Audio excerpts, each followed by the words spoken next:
Alright, well, hello and welcome back to yet another session of Rough Rolling, where people realize that Lady Luck has already absconded with someone else long before they even got into the casino, and that lady is a tramp. Insert third Frank Sinatra reference here. I'm Gray, your resident DM and storyteller, and I believe this episode marks 15, if my counting skills are sharp enough. I didn't think we would really last this long. Considering the technical problems we've already ironed out, I don't think that was an unreasonable thing to assume either. But here we are, ready for another day of pain and confusion, so let's get an update on what happened last time, shall we? Ooh, pain and confusion! On the last episode of Rough Rolling, we began in the aftermath of the arena battle, where the otherworldly creatures had just taken a Mills bomb from Daxius. Garugamesh also had his bag chewed on, but they didn't manage to break in and steal the bomb. Anyways, Unger announces a three-way tie between the Outsiders, the Gatecrashers, and the Stonewarders, and announces a feast to be held in 2 days' time.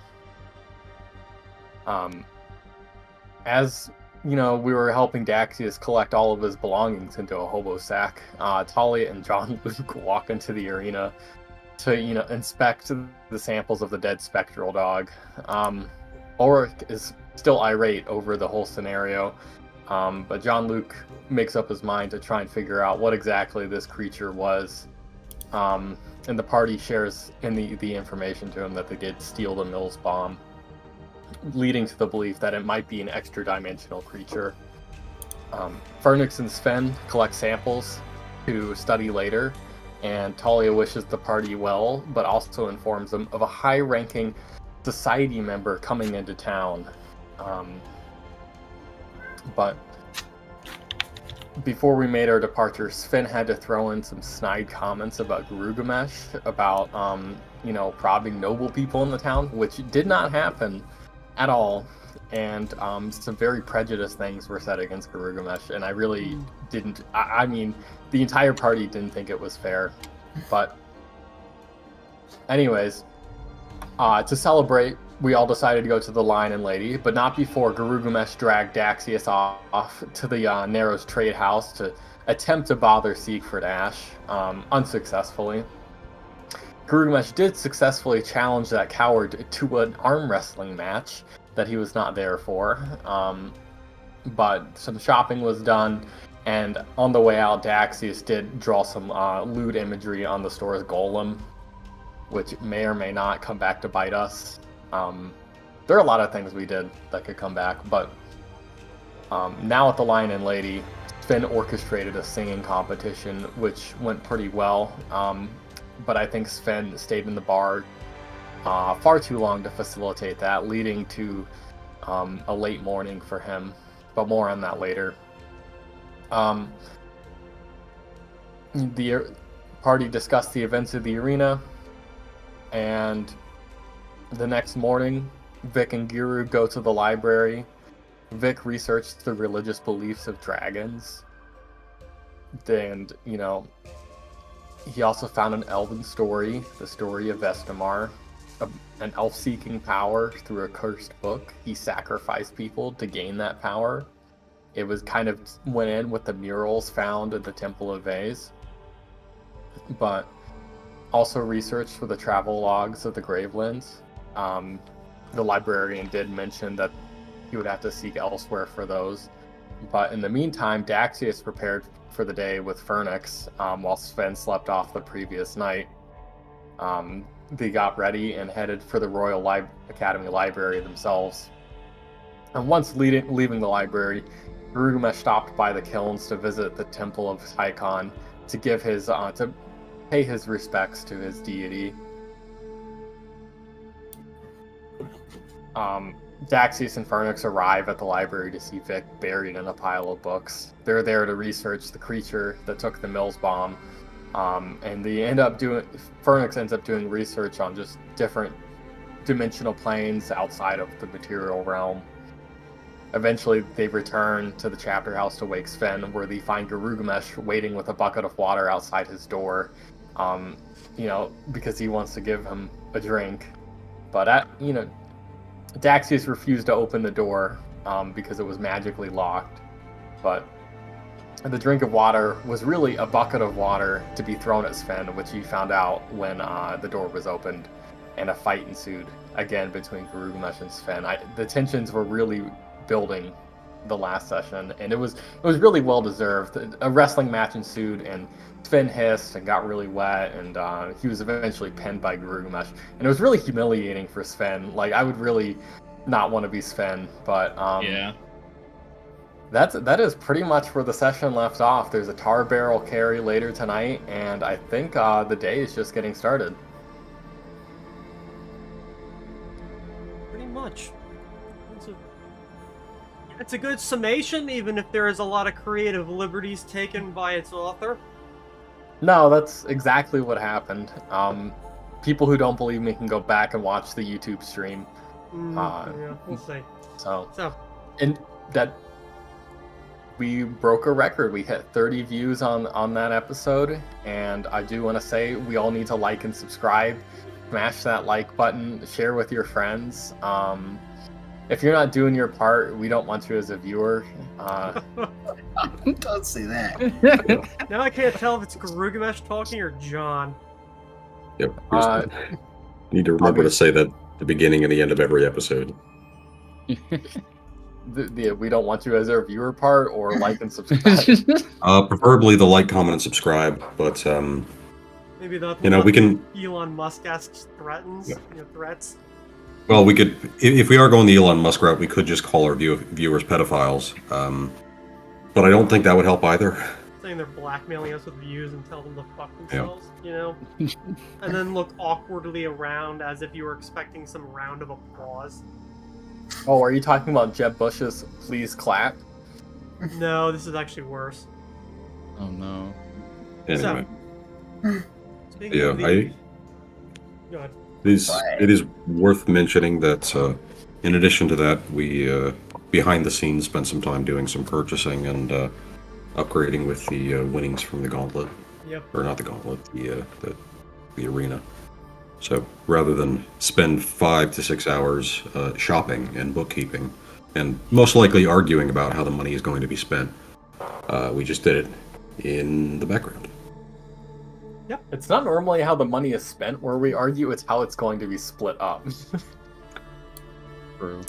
Yeah. Speaking of shopping, there is a few things that I know that were to be suggested but hadn't been, I guess, rolled up more or less to be available. So I do have a few options that, as you, Garugamesh and Daxius were at the Nero's trade house, that the bald-headed man standing behind the counter would gesture to or suggest or say that, this is what they have in stock if you're interested. So I'm just gonna run down a list and you can yay, nay, either of you. Mm-hmm. Well, first up, we have a ring of sustenance. I know this came in relatively recently off of some river rat towards Darien. In the back, I believe I have a pair of spectacles of lip reading. We'll just say that a noble here ordered that, and then, let's just say he's not going to be ordering anything anymore. Oof. We also got our hands on a mask of the cursed eye. Rather fun if you like ugly, horrific things, or are into the defending yourself against the scrying of others thing. The more rings, I believe, came out of an order. Mostly just passing through, but a ring of climbing, a ring of austere majesty, and a ring of balance. What was that second one? Ring of what? A ring of austere majesty. So, a dozen tiny gemstones line the outer ring edges of this golden ring. As long as one or more creatures can see it, the ring grants its wearer a +2 circumstance bonus to diplomacy and intimidate checks to influence those creatures. In addition, the wearer can allow a willing creature to inspect the ring as a 4-round action. If she does, for the following 3 rounds, the creature and the wearer can speak while the ring's power obfuscates the detail of the conversation. To every other creature able to hear them, during that time, the conversation sounds continued back and forth of exchange of exaltations about the ring's artistry. It is 3,000 gold. Well, I can't afford any of this. Can you? I could afford some of it. I'm thinking of it. Sorry, I'm looking at the Mask of the Cursed Eye. Does that just allow you to see through disguises? It stops people from looking through your disguises. This mask is Oh. decorated with a staring, bloodshot eye. Anyone other than the ally who observes the wearer using a scrying spell or pierces any of his magical disguise, including invisibility or polymorph effects, with a divination spell is blinded for 1d4 minutes, 42 DC 16 negates, and the wearer receives a brief mental glimpse of the perpetrator. This is enough to enable scrying or teleportation to investigate the perpetrator, but the wearer is considered to have no familiarity with the subject. The mask can only be triggered once per day, after which it falls dormant until the next midnight. Unless you do have familiarity with the subject, in which case it's scry and die in reverse, Yeah. which is pretty neat. Hmm. Not that we're getting spied on and mass teleporting and murdering a bunch of people that we know. I mean, we could. We're not at that level yet.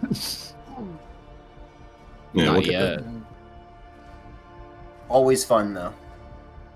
What was that third ring after the Assure Majesty? Ring of Balance.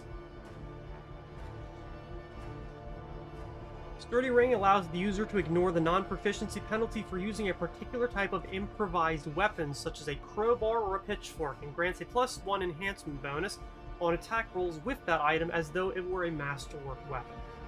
That is 1,600 gold. I'm assuming it doesn't mean improvised as in oversized. No, I don't think so, because that technically wouldn't fall into an improvised weapon size. I don't think so. I'm guessing it would ignore the improvised bonus, but if you were like, I'm gonna pick up a tree and swing it at him, you would take the size penalty, Yeah, I think so. and then not the improvised weapon penalty. Yep. So, Oh, do you have I'd say interest the in ring. these? I'd say the Ring of Sustenance might have an interest to other people in the party. Good, yeah. It's really good for arcane spellcasters, because then you only have to sleep for I think like 2 hours, 4 hours or something. 2 hours, yeah. You don't need to Pretty eat great. or rest anything. Ring has to be It's warm also- for a full week before it starts to work. Well, Mm. Ring of gain 6 more hours in the day. Or just the ring of crafting. Yes. You know, I do want this. Insomniac Crafter think has it's- been around for a while. I think it's 2,400 gold. 2,500. Can Garumesh negotiate? You know, I'm gonna try and negotiate. Yeah, remember I'm what gonna- happened last time Right. we did that? My ring I slots didn't have are all to. I used didn't up have to for pay now. more than the sticker price. So, I'm gonna roll bluff, and I'm gonna say I already have one of these, but I'd be willing to take it off his hands for 1,800 gold. I don't know if it'll help, but I'll assist with that since I'm there. So that's a +2 to his roll. Okay. And how are you trying to bluff it? Are you trying to manipulate him, like, specifically? I'm trying to say that it doesn't interest me. I already have one. I don't need it, but I'd be willing to pick up a second for a party member. But I'm not going to spend 2,500 gold on it, and I offer 1,800. Well, if the other person is interested, as far as I can tell, it's most likely going to be staying here. Although, if I remember correctly, it's going perhaps back downriver to Darien and then on to Lunabrook with a group of other rings that some noble is going to buy for his fetid little children. But I do have a few other items here. Perhaps of interest, perhaps of not. But they're strange because I've never seen things like them come through before. We have a mummer's ruff. Kind of a good item if you like to pretend you're other people. A ring of What was it maniacal called? devices. Yeah, what? A mummer's ruff? A mummer's ruff. Usually fashioned from brightly colored silk, a mummer's ruff is a favorite accoutrement of performers and con artists alike. The wearer of a mummer's ruff gains a +10 bonus on bluff skill checks when attempting to imitate another's voice. In addition, once per day, the wearer of the mummer's ruff can throw his voice as if using ventriloquism for up to 5 minutes.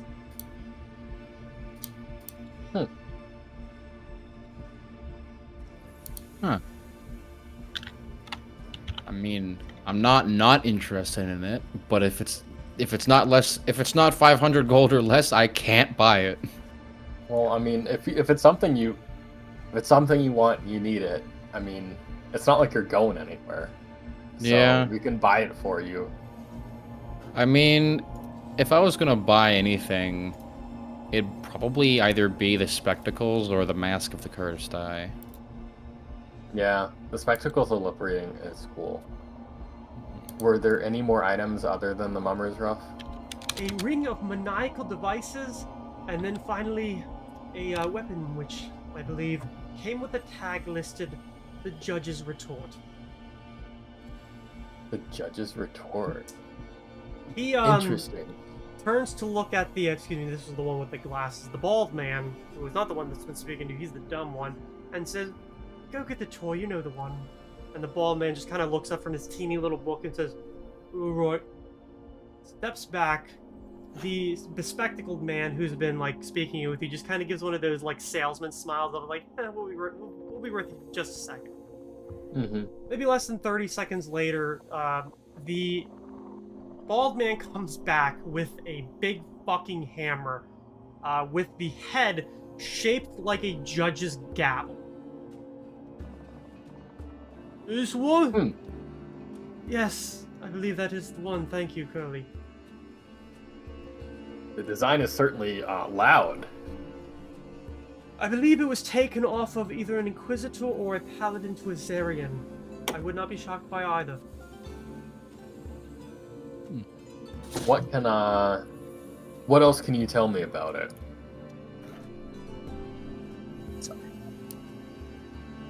In parlance within the game, it is a +1 Earthbreaker.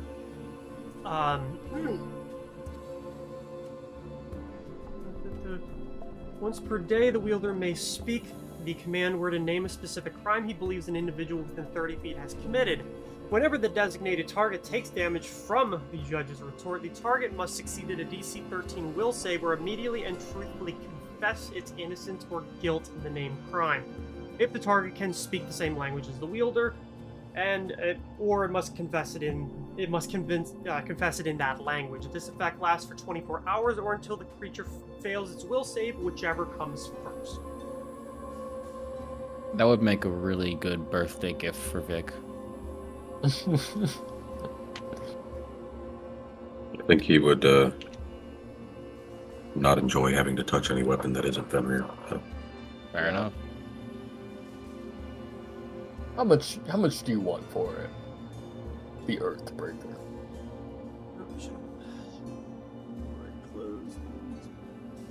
The guy pushes his glasses up and says, "I will check it.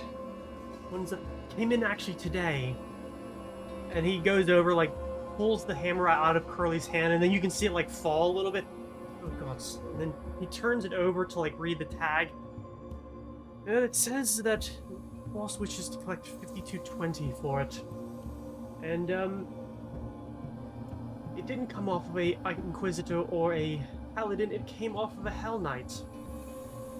Oh. I'm sure that was a rather fun engagement. Mm. Sure which one it is, but I wouldn't want to run into them. Well, clearly it didn't do him much good if it's here now. Well, I mean, either he might have sold it as a drunk gambler, or perhaps 6-on-1 just took its natural course. Things happen like that usually. Let's hope. Out of character, is there... I'm trying to compare the Dwarven Longhammer to the Earthbreaker. Is there any difference between these two? I think the Longhammer has reach and the Earthbreaker does not. Yes. Yeah, the Earthbreaker does not have reach. Okay.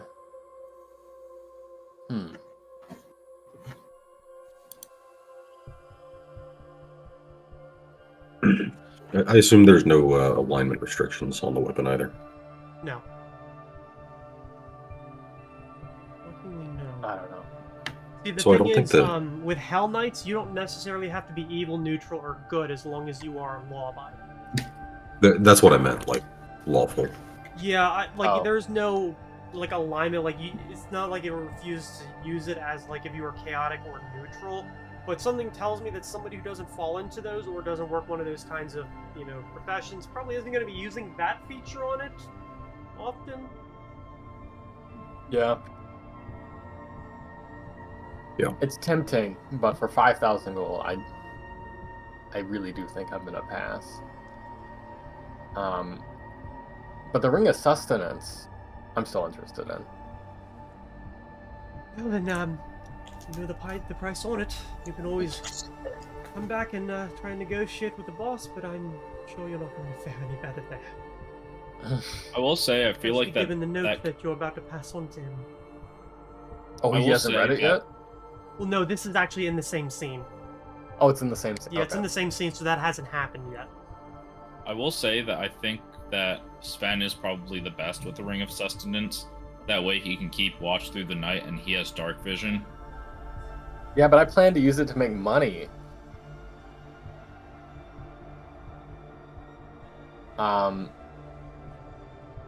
No, but do you want me to get the Ring of Sustenance and we can go 50-50 on it if you want to share it. It takes time to attune to it. You can't just slip it on. Yep. Ah. It's a very good item, but it's not something you can share. If you want it, I mean, Sven's not there, so it's all up to you if you want it, and like it's yours. Then I'm just pointing out that I think Sven, like if we're trying to power game, Sven might be the best one to have on it, since I you know, agree. vision. Actually, you can only wear 2 rings at once, right? Yeah. Unless you have certain items like a shriveled fucking elf's hand that you can hang around your neck. And a gold- But he They're uses the very neck slot instead. It's a very expensive hand. insanely Yeah. expensive hand. I think there's also Or a you belt. can- Yeah, Yeah, you can there's a- sacrifice your belt to hang 4 rings off of your belt and then go, yeah, haha, I'm the Mandarin. I can switch between all these rings. Mm. I thought it was like it lets you put the rings on your toes and then you could swap between your hands and your feet. It's some Yeah, ridiculous thing where it's like you have 4 different ring slots now that you can swap between, and then you can also put on the hand around your neck, and I'm like, oh my god. I'm like, I want to see this character. And to be like, what can you do that's worth looking this ridiculous? Take the alchemist I have to know. thing that gives you an extra arm. Yes. Just wear like 50 rings. I think I know my Well- gimmick for my next character if Daxius dies. Yeah. Yeah, toe rings. Funnily enough, it doesn't give you more magic item slots. They're like, no, even if you have 5 million hands, you can only wear 2 rings. And it's like, okay. You only have 2 in effect at one time. Mhm. Mhm. Yeah, But- I've already got. I already used one of my ring slots for the Ring of Feather Falling, and I've got my Ring of Protection. I basically Upkeep. just have to leave this on. What is the rate of the time between it being on the shelf and it being exchanged? How long is that usually? Well, it depends on the item. Things like these, if they don't sell here within 3 days, assuming that they were either traded in here or perhaps just passing through, they are often packaged and shipped elsewhere to be sold. We have a better market down in the old city in Lunabrook. I see. Much Is larger there any city, way you lot more can- people, more money. Rugmesh, Yes. if you give Mhm. that ring to Sven, you actually will still get more crafting, because if just one person is doing the night and the watch, and Sven doesn't have to sleep, then you guys can sleep and we get more time per day before Yeah. we have to get moving. It's Well, the difference of like a couple hours, though. It is, Yeah. but I mean, you know. it'll be fine. Garugamesh, It's from his pocket, pulls out the signet ring that he made, which was appraised at 24 to 2,800 gold pieces, and he puts it on a counter and gently slides it his way. Would you be willing to make a trade? We just won the arena, and I am a master craftsman, a jeweler.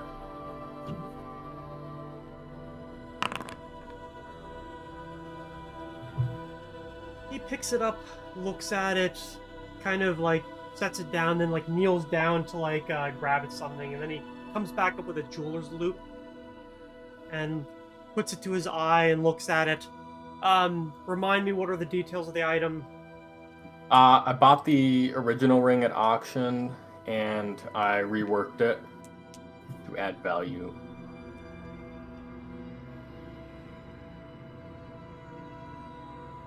I bought it for 2,000 gold pieces and added I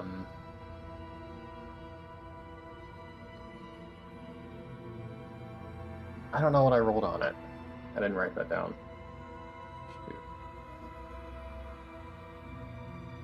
Is it just gold, or were there actually like jewels in it?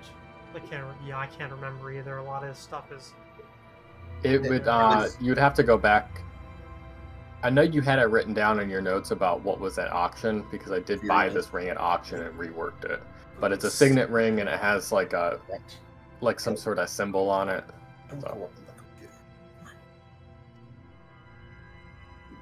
I think it was encrusted with jewels, but hard to say. Okay. A lot of fucking orange.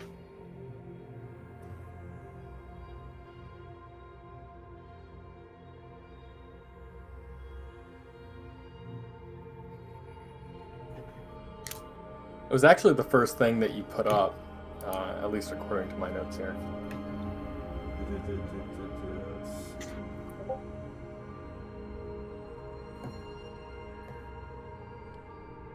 one thing I'm wondering is, how do I deal with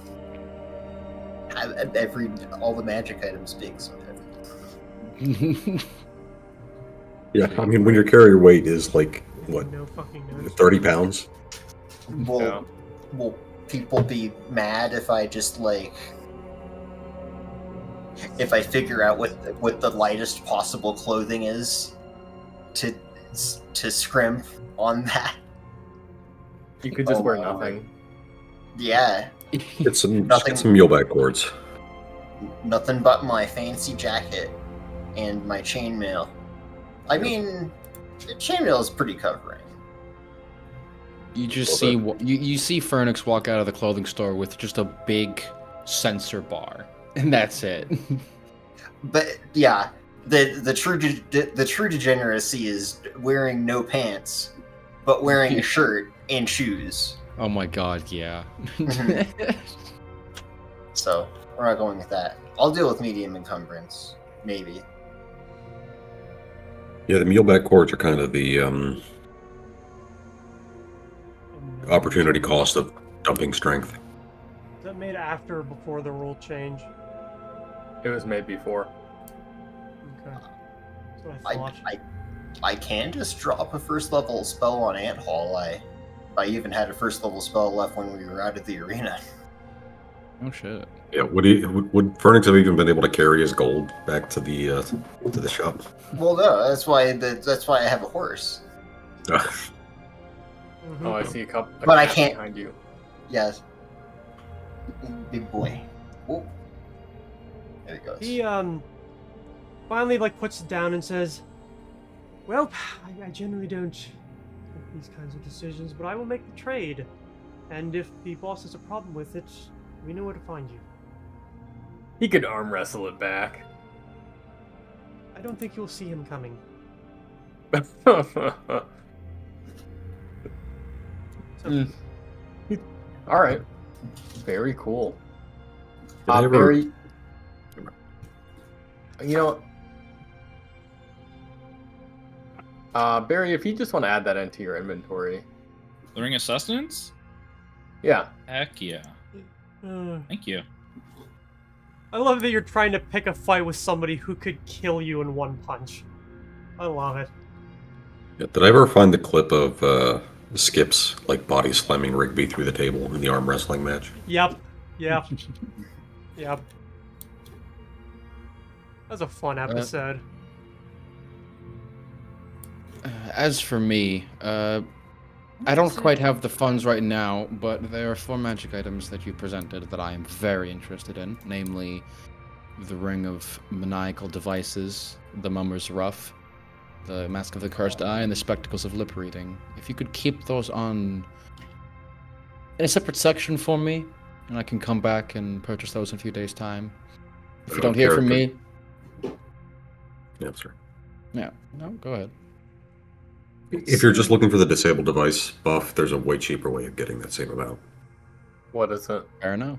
I mean, the cost for a +5 enhancement bonus tier skill is like, I think it's like 2,000, 2,500 maybe. Well, it's not just the disabled device I was looking at, but And the traps. I was thinking of getting into craft traps in the next level, so... You can get that with some background skills, though. Fair. Yeah, true. Anyway, I'm not metagaming.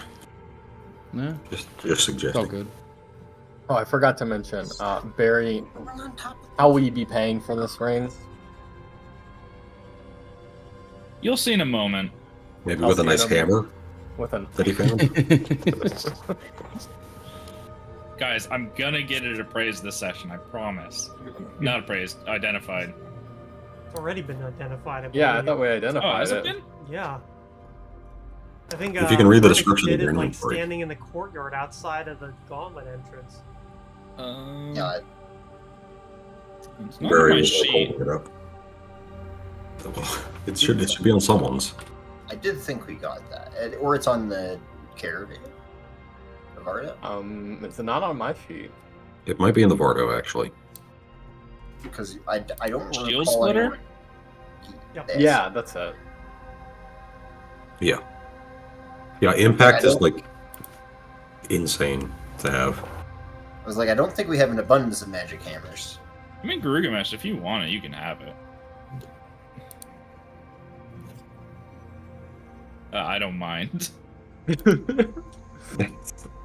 Alright. Okay. Yeah, impact means it counts as one size higher for the purposes of damaging. So it's got the damage of a large warhammer. Does it? Is already so? Yes.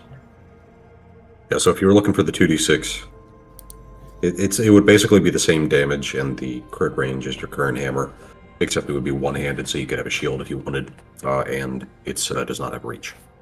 Yeah, it just Yeah, doesn't have reach. I would much prefer that to my current hammer. And can we say I put this the silver on this hammer instead? As long as the thing is made out of steel, which I believe it is, yeah, it's fine. Augers. All right, guys, it's been a pretty good session. I got a new weapon. I know Joel's got to work. Were we wanting to wrap it up? Sounds good. Yeah, better close it out for the day. Hold on, I want to do about 3 hours of roleplay first. All Well, right. that's what we're We here got for. A quick 3-hour session Mhm. of I one would be scene. able to put certain things aside, but if the sun rises this coming Oath Day, and you have not arrived to purchase them, they will most likely be moving on downriver. Yeah, just assume by then I'm not buying them. Very good. Did Pathfinder I'm change done the here. ring of sustenance? I think so. I think they changed that they added the attunement thing, and it's Yeah. only on that. And I think the Well, I know that stat the increase items. I know that the 3.5 still had attunement, but it was like a day. It was minor. No, they didn't. Really? Oh. If you go team cleric, you could hot swap the headband around as long as everyone didn't have to prep their spells at the same time, and they could all get the bonus slots for just having one wisdom bonus headband. The thing I was If you were talking cheesy as about- fuck, I thing never was heard of talking anyone about actually. mostly doing that. is that it says the wearer only needs 2 hours of sleep per day to gain the benefit of 8 hours. I swear the earlier rings of sustenance, you just didn't need to sleep at all.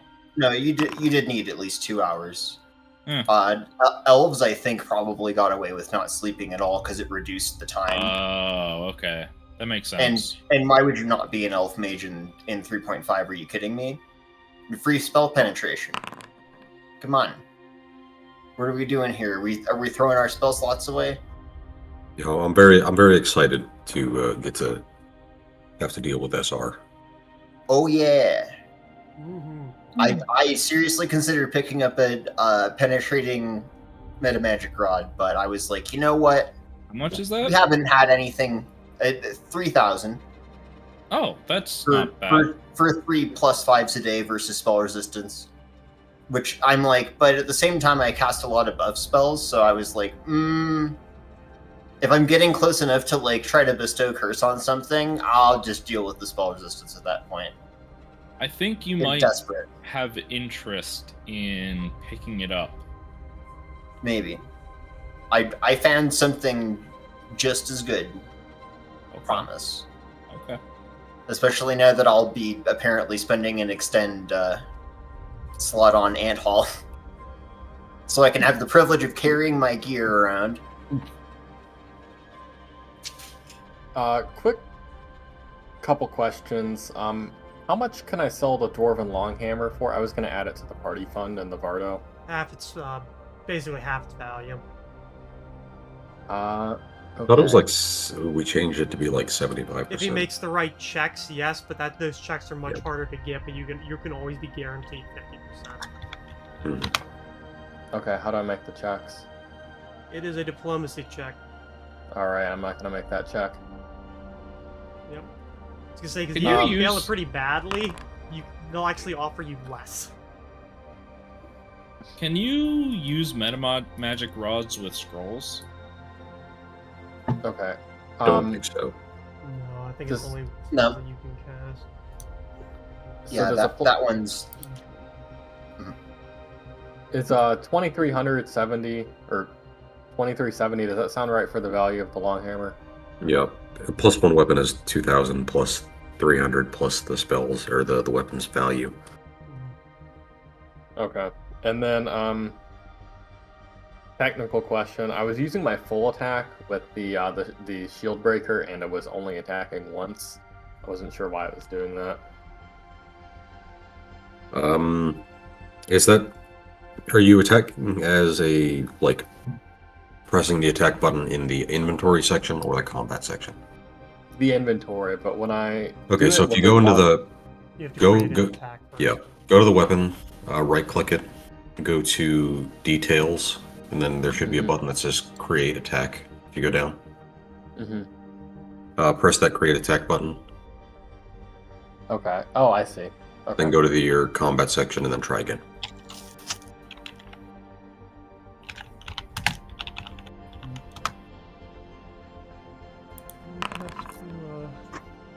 It's still only did it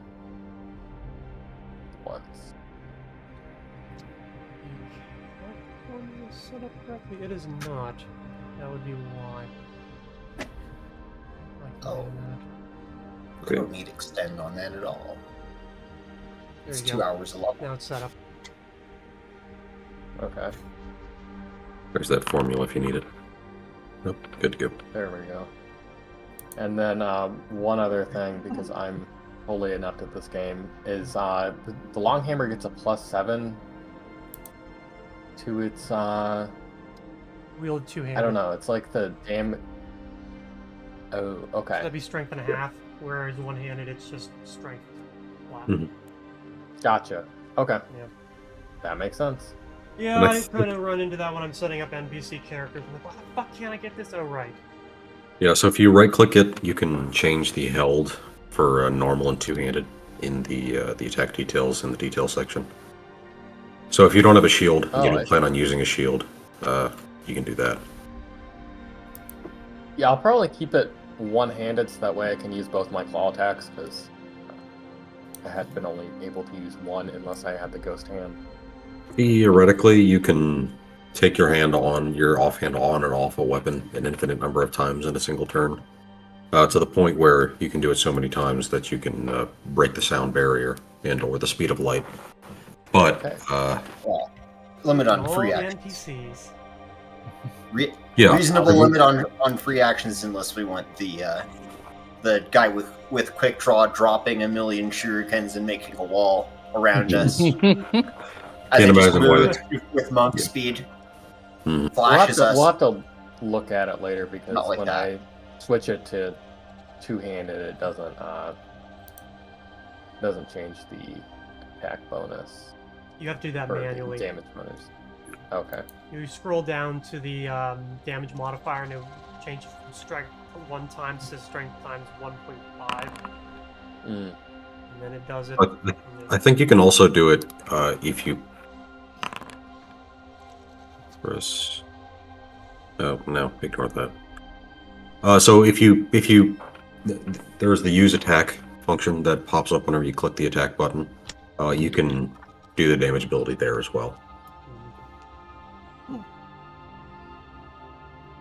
Oh, I see.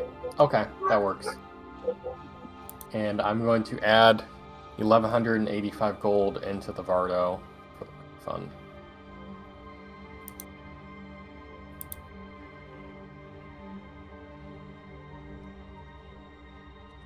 And I end my turn. All right, at the start of my turn, I draw 2 cards.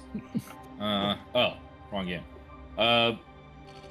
If you guys want, I can just briefly go over what Sven's buying. Don't need to roleplay too much of it.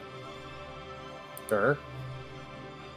All right, Sven goes to the associated shops to get this, or churches, or whatever.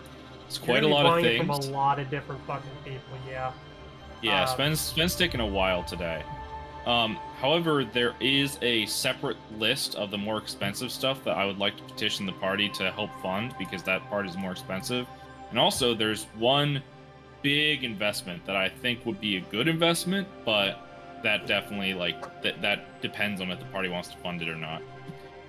So let's start with the big one. So, you can enchant ammunition, and you can give it some pretty good effects. If we are going against vampires and undead, we can get arrows of Holy and Bane. So, like, you can combine 2 things onto 1 arrow, essentially. And if you combine Holy and Bane, essentially what you have is arrows that bypass damage reduction for those creatures, have a +2 enhancement bonus, and deal an extra 4d6 damage against undead. Assuming they're Which evil. sounds... Yes. Yeah. So it would be arrows that do 46 damage on top of it, and have an extra +2 enhancement bonus, and bypass damage reduction. However, 50 arrows of this will be 18,000 gold. We do have a bunch of archers in the party, though, and we could split those arrows up, and that's a lot of damage that can be pumped out. You could even just buy 5 for 1/10 of that price. I said we buy 5. Good. Technically, I use bolts, so either I'd have to like shave those down, or How dare you? Yeah, I think both Dexius and Such an asshole cat. Phoenix use bolts. Yeah. So I'm like, I have the crossbow. It's there. I'm at least not a terrible shot with it, but like, do I have precise shot? No. So per We're not arrow or using that bolt, anymore. Oh, okay. per arrow or bolt, it would be 360 gold, which it might be worth picking up a couple of them, because that's really good damage, and it's good that it bypasses damage reduction. I'm down to chip in. I just want to hear what else you have. You want buy-in from first. Okay, so And those arrows have the +1 enhancement on the bottom, right? so for they would be a total of a +3 enhancement bonus, and then because they are because they are Bane, they would count as +5. They should be I think +4, because Holy's +2. And Bane is a +1.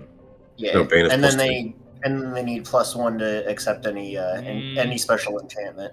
I'm Yeah, Bane looking it- at the page here, and it says Bane is +1.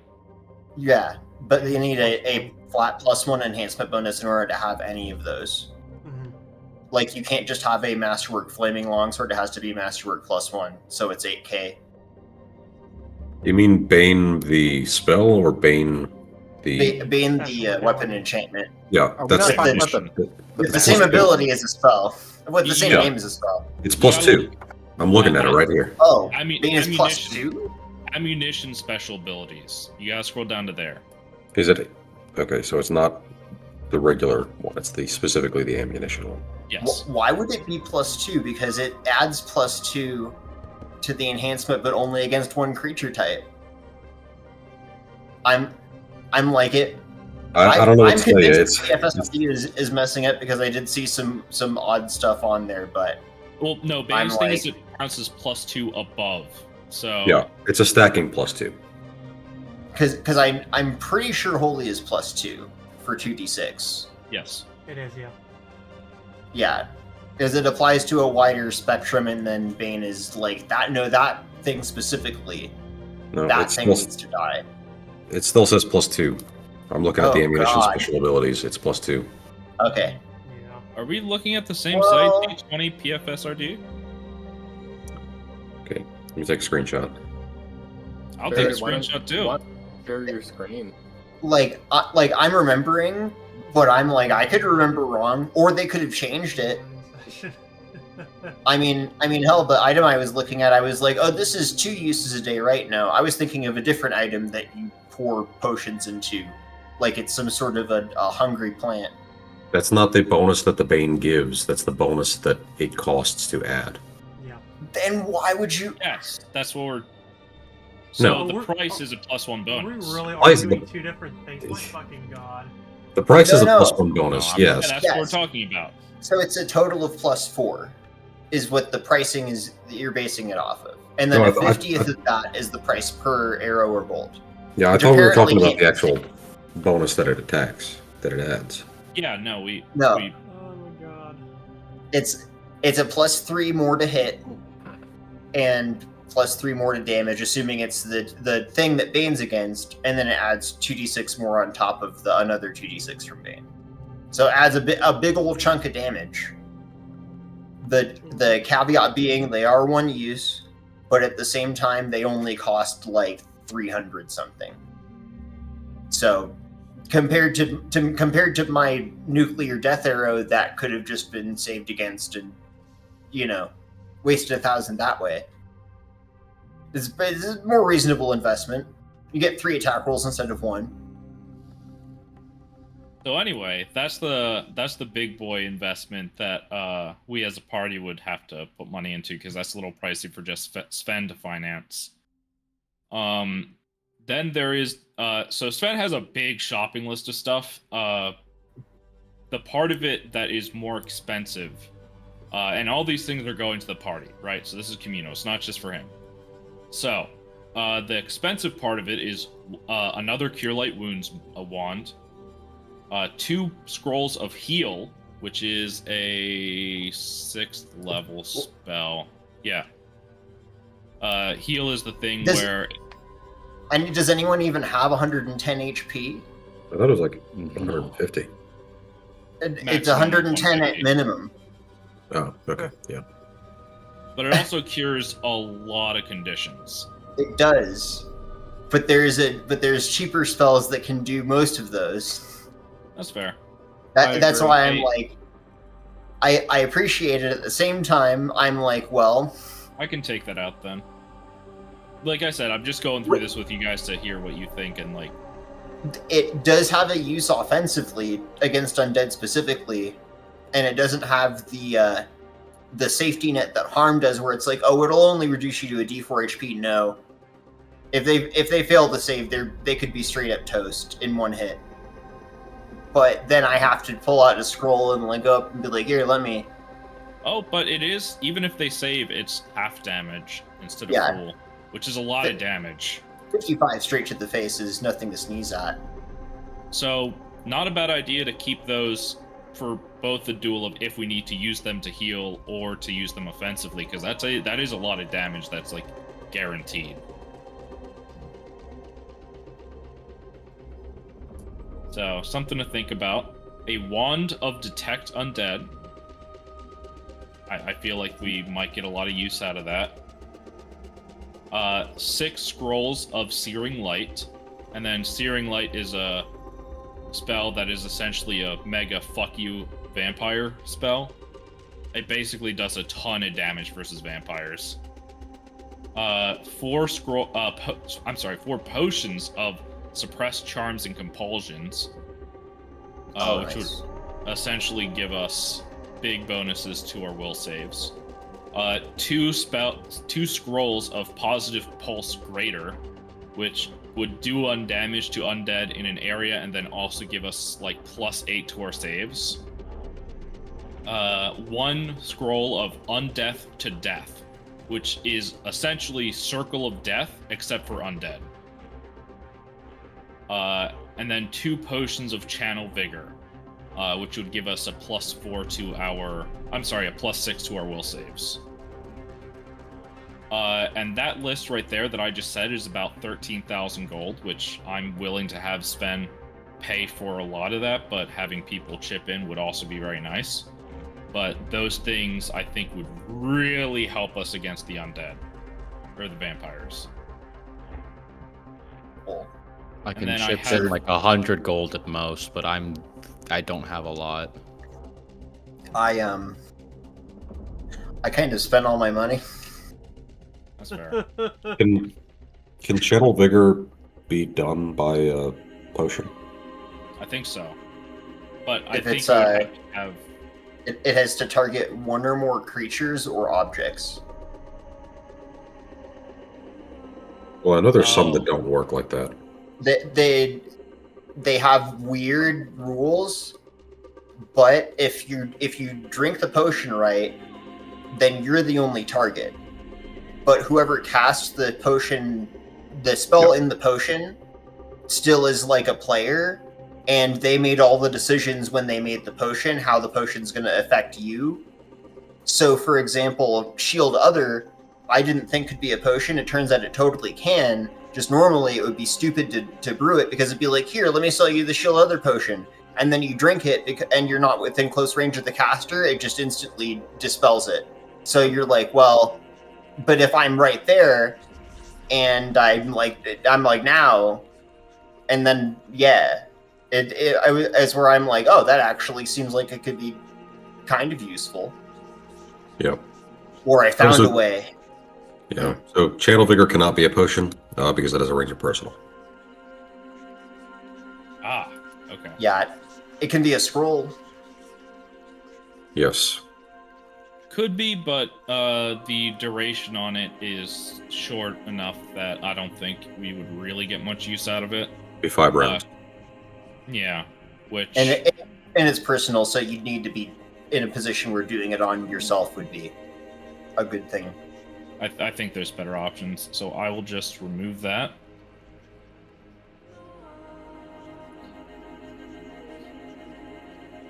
Alright. Yeah. But what do you guys think of the rest? I will copy and paste them into the chat. Just to go over it again. Another Cure Light Wounds wand, 2 scrolls of heal, a wand of Detect Undead, 6 scrolls of Searing Light, 4 potions of Suppressed Charms and Compulsions, and then a scroll of Undeath to Death, and 2 Positive Pulse Greater Scrolls. I'm down for all of these. I don't have any complaints, just it is a lot and it's very expensive. Yeah, how much is this per person? Sven has a lot of money. I'm willing to put a lot of this money into, like, from his funds and giving this to the party. Yeah, I would be the one activating most of these, so I do have to say it a lot might of these be actually Vic can also do, and It so can can Sven. Well, yes, but what Yeah, the main thing being they're physical objects that someone has to carry, right? Mhm. So, what's to stop, say, one of us getting dominated, and then we use the heal spell on something that's not the party, and then Now we we're go, getting into fuck. hypotheticals. That's why Well, we have- I'm saying this because I have a way out of getting dominated for potentially one or two of us, but the factor in doing that can only really help one person at a time, and it's where I'm So- like it's kind of overkill. Also, I don't know, for all I know, it could be like, hey, you're never going to get in range to actually do a touch spell on me. And then heal is like, well, I can save one of us, I hope. So that's where the rest of Sven's shopping list comes in. He's buying a lot of these straight from his own, giving it to the party as a resource. And it is a lot of protection stuff. It is a lot of scrolls that have longer durations. It is a lot of potions that we can drink right before a fight or right at the start of a fight. It is a lot of stuff. And this is just stuff that I'm just buying. We don't have to discuss it because it's a long list, and I think a discussion about it would take a long time. We can discuss it in between sessions. I'm going to post it here, and I'm going to quickly read through it. But again, it's a lot of stuff, and I don't really want to go over what every single spell does. But there is a lot of stuff that will be protecting us from Dominate and Fear. That should hopefully make that less of a problem. So, some scrolls of guidance, some potions of guidance, some resistance scrolls, some resistance potions, protection from evil potions, hide from undead scrolls, and hide from undead potions, aspect of the Nightingale potions, right at the center mind scrolls, consecrate scrolls, life shield scrolls, remove fear scrolls, swallow your fear scrolls, and then for Sven, he's getting some tap inner beauty, eagle splendor, and owl's wisdom scrolls. And the owl's wisdom can also go to Furnax to increase the saves on his stuff. It is a lot of stuff, but this I do have requires a lot of preparation and a lot of protection if we're going to go into it. Several of those, yeah, several of those potions aren't going to work because they're personal. I do have a +2 headband as well, so I still, another +1 is never a bad thing, but yeah. but All right, I'll have to go through these and check which ones are personal, which ones aren't. the one question Really? that I had Aspect of is, the Nightingale can't be a potion? Correct. That's weird. if it's personal, then I guess Has not. to be a scroll. Yeah, Which I already have Or 2 one. scrolls of Hide Undead and 1 of Aspect of the Nightingale, so I don't know if I I'm- really wish you could order like piecemeal wands that are just like one use, just one. Come on, it's already more expensive than a scroll. Just Yeah. give me a little tiny toothpick and let the magic work that way. All right. What my one question for everybody is: does anyone have any spells that do ice damage or cold I do. damage? No. I do. Nice. Well, then You I've do? got the item to pass around to the party for you. I mean, my hammer does cold damage. I have cold resistance. Ah, He's more That would- buried. He can't cast anything. Right. Fucking bullshitting you. my mortal enemy. Yeah. Well, I did get a few things. I got a one item that led to another item. I got a sipping jacket. Lets me pour a potion in. That's and only incredibly specific potions will work with this, but then I can split it up with rounds per level, just spending a swift action every time I want to activate it for a round, or I can just sip it real quick. And then I got a couple of meta magic rods and a couple things I want to keep a surprise, because I think you'll see why. Fair enough. Yeah. Anyway, But, is anyone able to contribute to the to any of this? I can throw. How I have 900 gold. How much do you want? I have Whatever 400. helps. I have 487. It's all yours. I'm donating Um, $100. I've got. Well, I mean, we'll need to rework some of it. Or Um, 100 GP. So I think the Cure Light Wounds wand, very much we're gonna need. I think the heal scrolls are a little sketchy. Detect Undead, probably not gonna be helpful because I have at will detect evil from multiple sources. Oh, okay. We can get rid of that. Yeah. Hide from Undead is a nice, cheap option because there's no save. I have So- two of Unless those they're already. sentient. Yeah. Well, if they're sentient, then I'm like, well, it's like expecting Sanctuary to work. Yeah. It never does, but it's a nice little bit of a stopgap where you're like, oh, you might not see me, might fuck up, and then I'll fuck you up because they can't hear you either. Then the heal scroll could come in clutch, but you know. The one thing I'm wondering about for Hide from Undead is it's an abjuration spell and it says the effect breaks if anyone casts or attacks or whatever. But can we do that and then cast Hide from Undead again?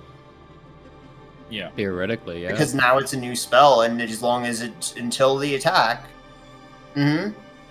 The mass invisibility on the party versus zombies is a good thing if that comes up. For like barely any money. You little. Well, you'd have or to a get the first scroll at level a higher level then. Because it's only I will one creature per level. I will say a I lot think of this so. stuff is surprisingly cheap. Like Silly. like first level scrolls are 25 gold each, which is super cheap. Mm-hmm. Yeah. I did pick up 10 scrolls of Obscuring Mist. I'll add that in. Which is unfortunately, Joel, Obscuring Mist is the mortal enemy of sneak attack. Damn. But I'm not intending to use them in combat, hopefully.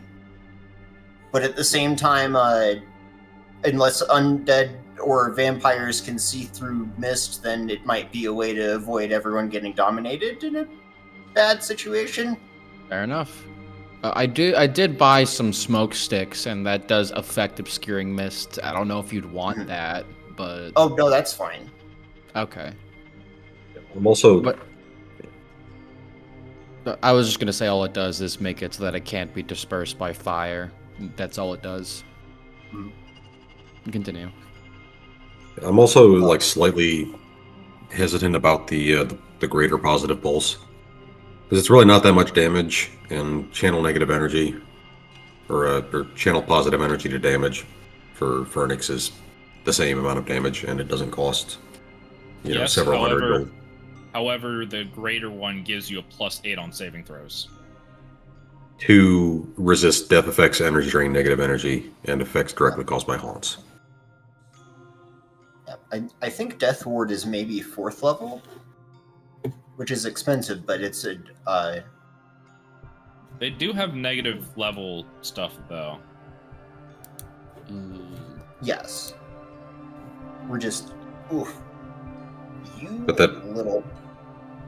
Would that even help there? Wouldn't negative levels be something different?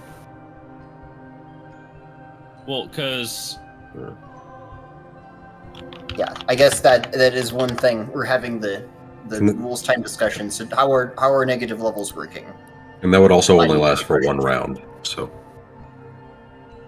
Death Ward is one creature. no, I mean, Oh, okay. positive pulse would only last for one round, And yeah, even and if Death Ward, that bonus. Yeah, if it undoes negative levels, then that's pretty handy. it Because does Death not. Ward. Oh, okay. Yeah, Death Ward totally doesn't, but it is like, hey, you're probably not going to fail this save. I hope. that's fair. Oh, it just makes you immune to them. Yeah. Which is it's an expensive 4th level slot, but Importantly, though, Vic or Land, it is something that Vic can cast. Positive pulse, Yeah, I can And it cast a is- lot of these. and it is a very good AOE damage spell versus undead for an Inquisitor, right? I Against guess, trap. but to be fair, I can also like do enough damage without. I can do more than 3d6. pretty regularly with every single attack. Okay, we can get rid of that one too. I do think buying a handful of arrows definitely is like it's a really cost-effective option. I saw people do a lot. So they would be at +4, right? Yeah. And then divided by 50 to make it easy.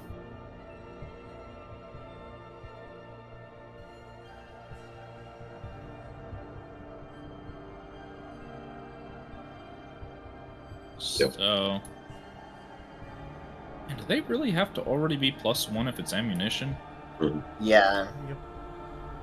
And you're The sure archer that's not the tax. +1 masterwork? It has to be +1 magic. Yep.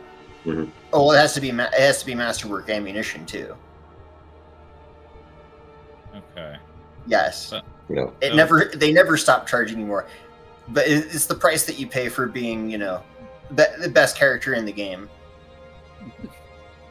Yeah. Just able to waste people with full attacks before they can even do anything. Because it costs. It requires a masterwork before you can make it a +1.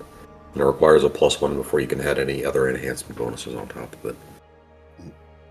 So And it also requires a +1 if you're adding any gold-only enhancements on it, which is the annoying one. the reason for it being the bow can hold up to 10 enhancement points, and then the arrow can also hold up to 10 enhancement points, or can add on a total of 9 more, meaning you get 19 possible things that can go on your attack versus every other person being stuck with, well, I have just one weapon, and you're like, that's nice. But to be fair, only 5 of them can be actual attack and damage. Technically. If you really feel like stacking on a bunch of different enhancement bonus effects, then yeah. And have like hundreds of thousands of gold to spare on every single attack. If you can manage it, it's very scary. Mhm. But still, I guess the question is it worth it for very silly. 650 gold per arrow to deal 46, and it's a +6 ammo? Depends on if they hit. Yeah. With a +6 enhancement bonus against them, that's +6 to hit and +6 damage, right? Maybe +3. It'd be, yeah, just +3. So but if it's a +4 weapon or ammunition, right? But The cost of the that's enhancement bonus. Yeah, the cost of the enhancement bonus doesn't actually apply to the attack bonus. It's just a +1 enhancement, ability is effectively the cost of adding another +1 on top of the item, but it doesn't actually include the +1 enhancement bonus. So all it would be is the 1 from the enhancement bonus required to actually enhance the weapons, and then the other 2 from the Bane, It's just confusing as fuck. which also yeah, doesn't stack with your bow. So if anyone has a +1 bow, then that would not stack. It would just be the +3. The Bane property goes on top of the highest enhancement bonus between the two. So say if you have a +1 bow, you can totally, like, I think +5 arrows are just 1 slot higher. Yeah, just 1/50th of the cost of that, and you're like, hey, cool, it's like I'm a 20th level character, except I suck, except this arrow doesn't suck. So suddenly the archer doesn't have to deal with being like, oh, I can't do quite as much damage per hit as everyone else. Guess what, motherfucker?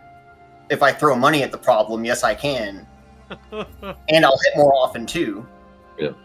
I think it might be worth it to give 1 arrow to everyone who can use them. I'd pass. Like, I may have some weird stuff to do on my turn, but I don't have confidence in me being able to hit with the range attack. Like, if I'm buffed up, sure, but I'm probably going to be doing other stuff. Sven could hit. Daxius could hit. At some point, though, it might not be a bad option. Yeah, I might just hold off on it.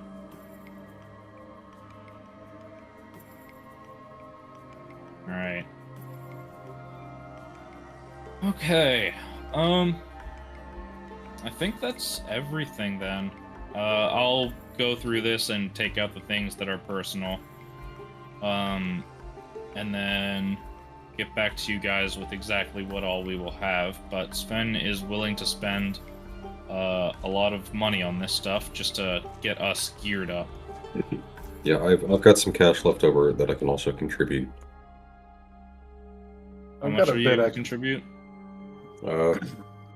Well, if we, I think also the thing to mention is even if we got all of these things, realistically, how many of them would we be able to use? The Cure Light Wounds wand, obviously, we're gonna need. But like with that many, like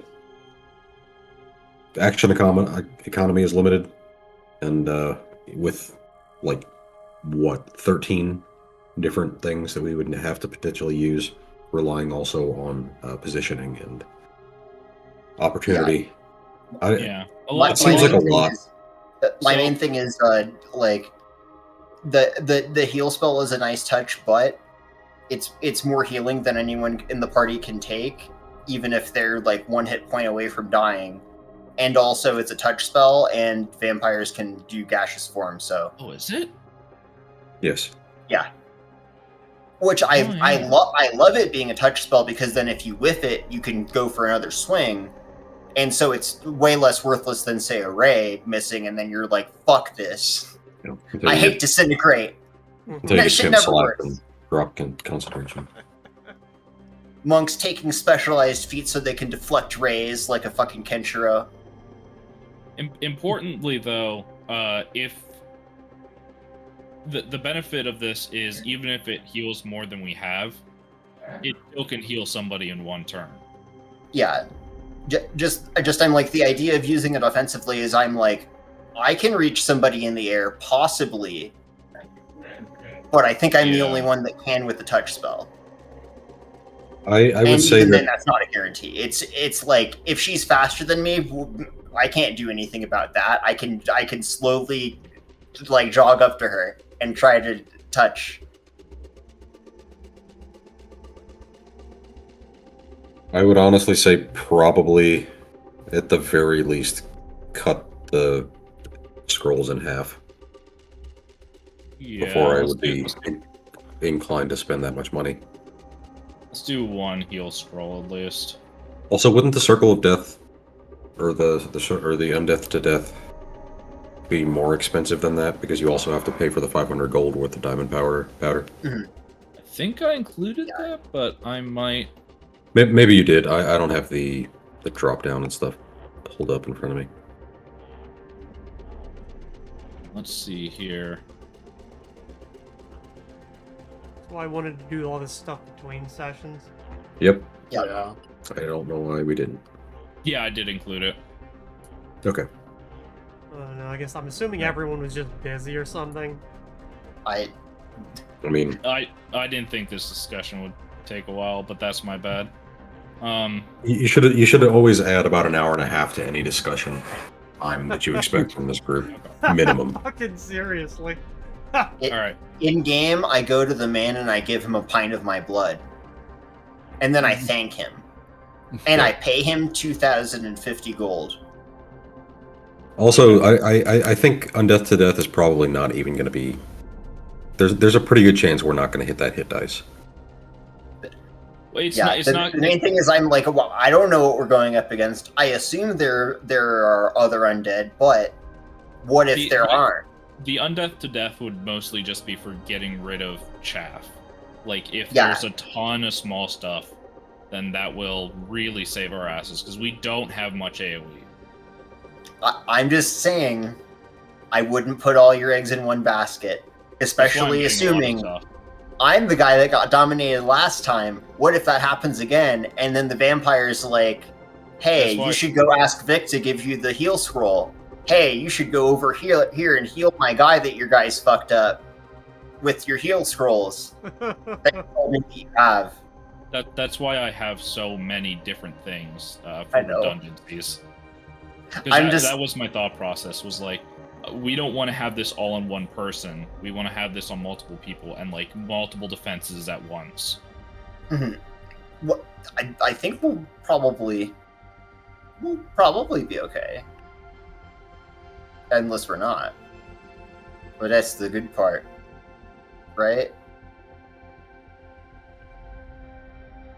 Anyway. Mhm.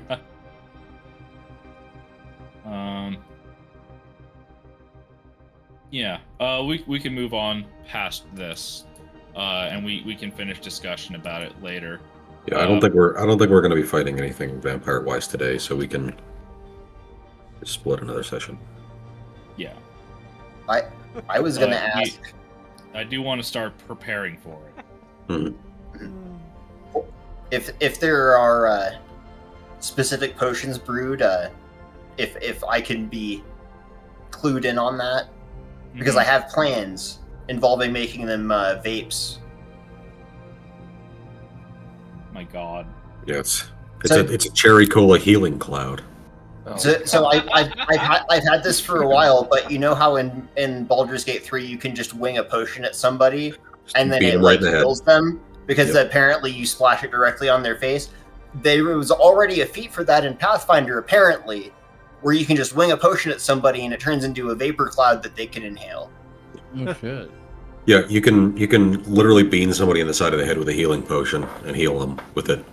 Yeah, you heal technically- 14 health points, and you But- take Yeah. 6 points of damage as the glass shards go into your eye. Yeah, technically you can anyway. also like put the healing potions on a fiery surface and have them act as a cloud and heal everybody in the area, which is absurd that they even set that up. But we're off topic.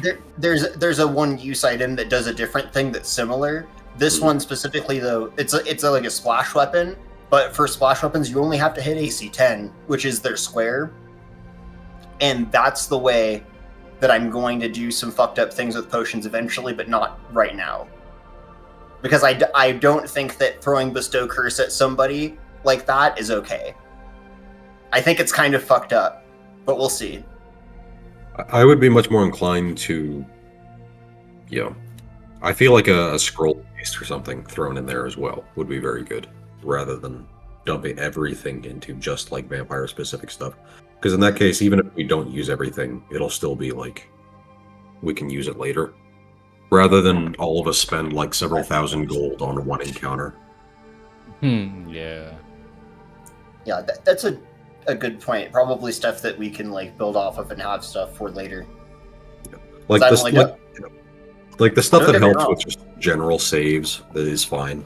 But like spending this much money on just like stuff specifically to target undead, when this is like one of the only times that we've ever had to deal with undead across the entire campaign, seems maybe too Other much. times. I mean, there's that Lich King we could go awaken.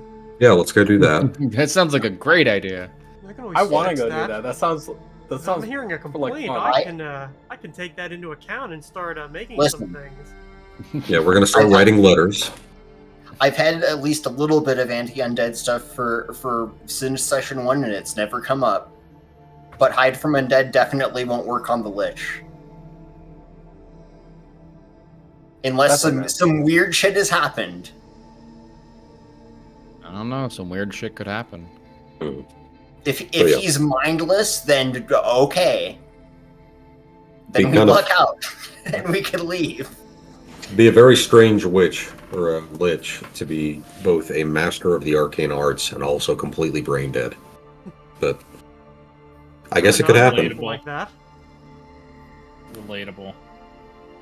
But yeah, I think this list needs to be reworked slightly. I'm willing to give a pretty decent amount. I think I could probably easily spare about 1,800 gold because that's about all I have. But that's most of what I have. But I think we would need to talk about these potions and scrolls. Yeah. I'm willing to push in as well, and also I can make scrolls and potions. So if any of that's on like the cleric list that's 4th level or lower, let me know, and I can at least swing some of the cost on that. Awesome. If I can prep it, I'm gonna make it. And even if not, then I'm gonna be like, hey, can I like borrow you for a second and just have you stare at this piece of paper while I doodle real quick? Okay, thanks. Here's money. Because yeah, that was the other thing too. we can make scrolls and potions out of all of your spells. So that's a thing to think about. And wands. You can But make the wands, wands too. are very expensive. And I don't usually go for those. Fair. But Is there yeah. a way? Is there a way for me to cast Bull Strength on myself? Ocean. Yes. Potion, yeah. Potion. Mhm. Or if you put some points into use magic device, cast it from a scroll or a wand. The wand is the easiest one.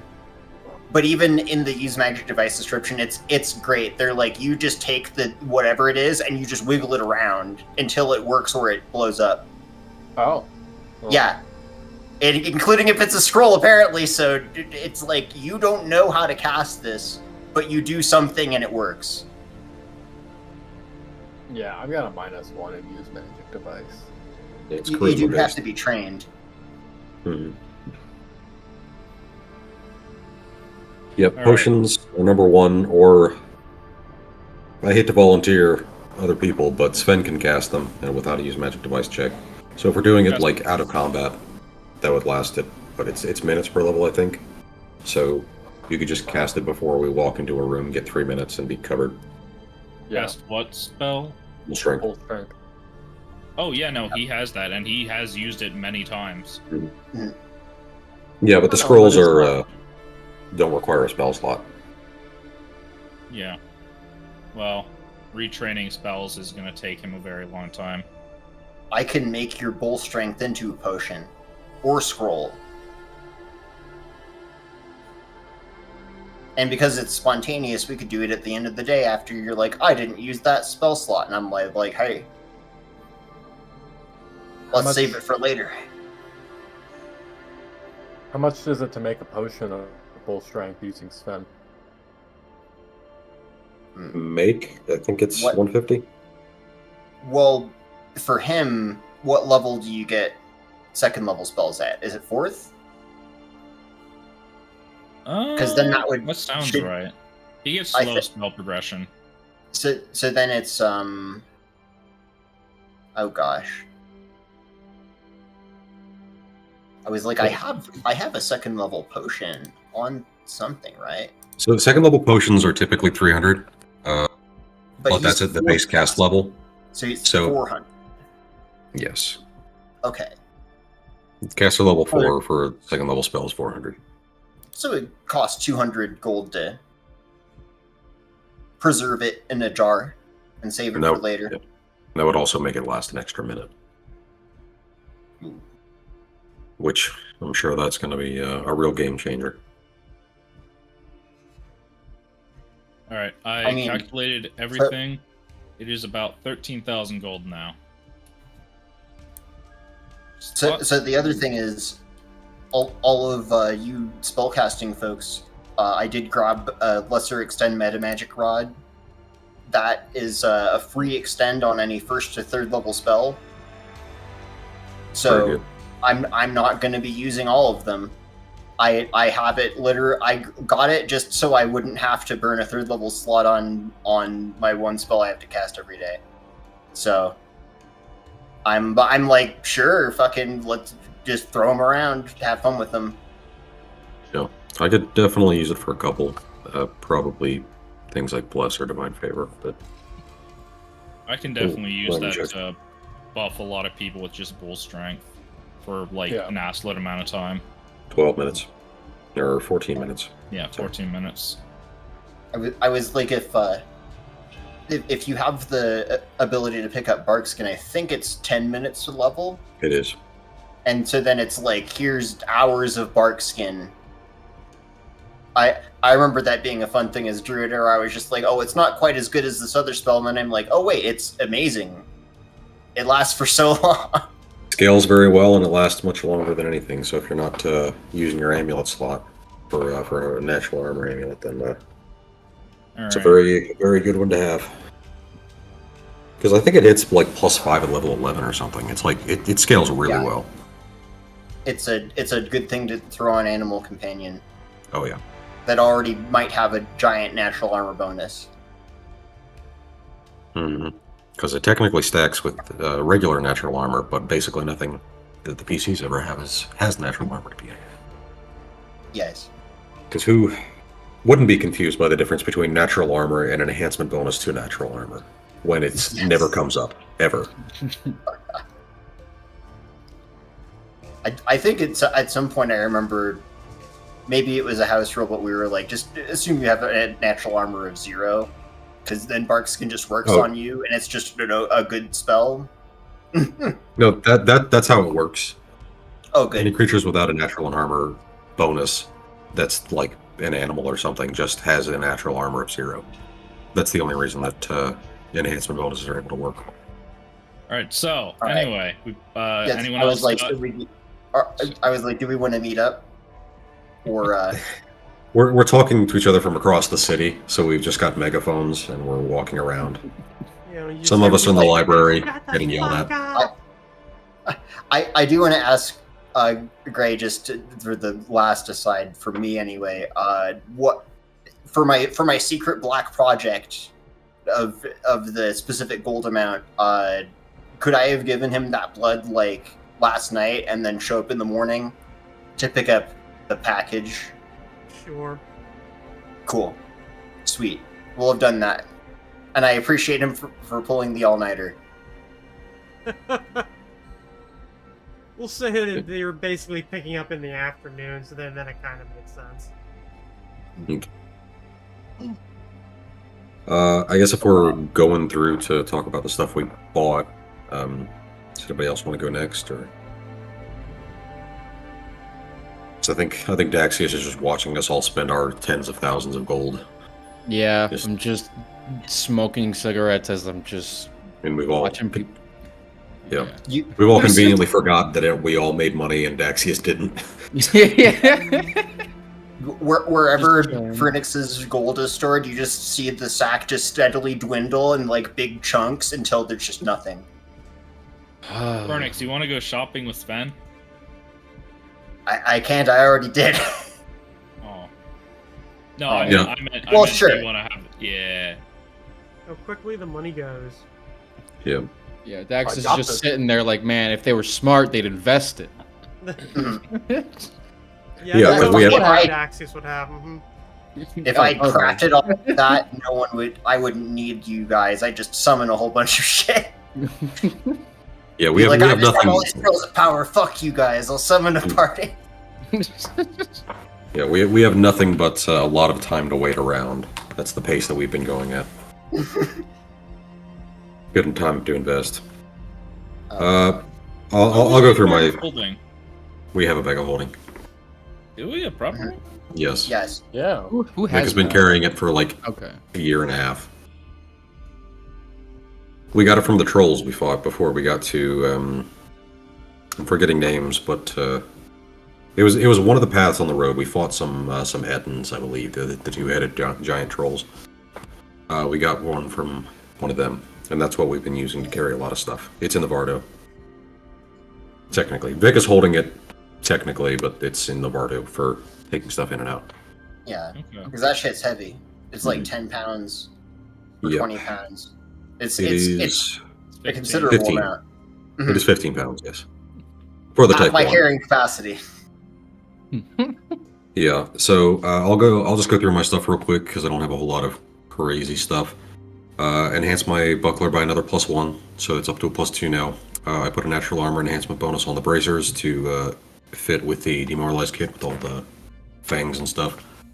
I got a belt of giant strength, which means that Vic is technically the strongest member of the party.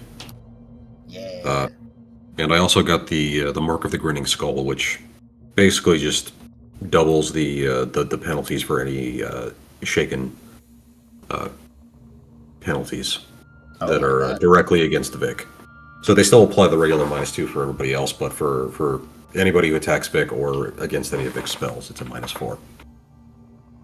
Where are you Oh, getting yeah. those things enchanted, by the way? The magical out of character enchantment service, because I don't know. If that's a problem, we can I talk about it. I think I was assume it? that we like networked with the Valier Society or something, and they were like, "Go talk to this guy." So 10,000 each. Yeah, but Sven's No. been using that guy. The maximum was the belt at 4,000. Yeah, that's something you can buy from from Reese Black. Yeah. So the natural armor bracers were 2,000. The belt was 4,000. The headband was 2,000.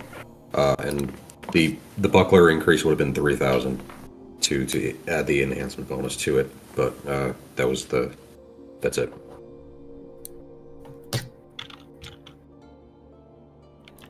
I almost got a +2 natural armor enhancement bonus, but that would have been 8,000, which is a little bit too much for what I actually got out of it. So, stick with the +1. All right. Greg, can I buy a belt of physical might? What's the price on I that? think that's 10,000 minimum. It is 10,000 gold. You're probably gonna have to purchase that in a larger city. Also, didn't you spend like every single cent that you have?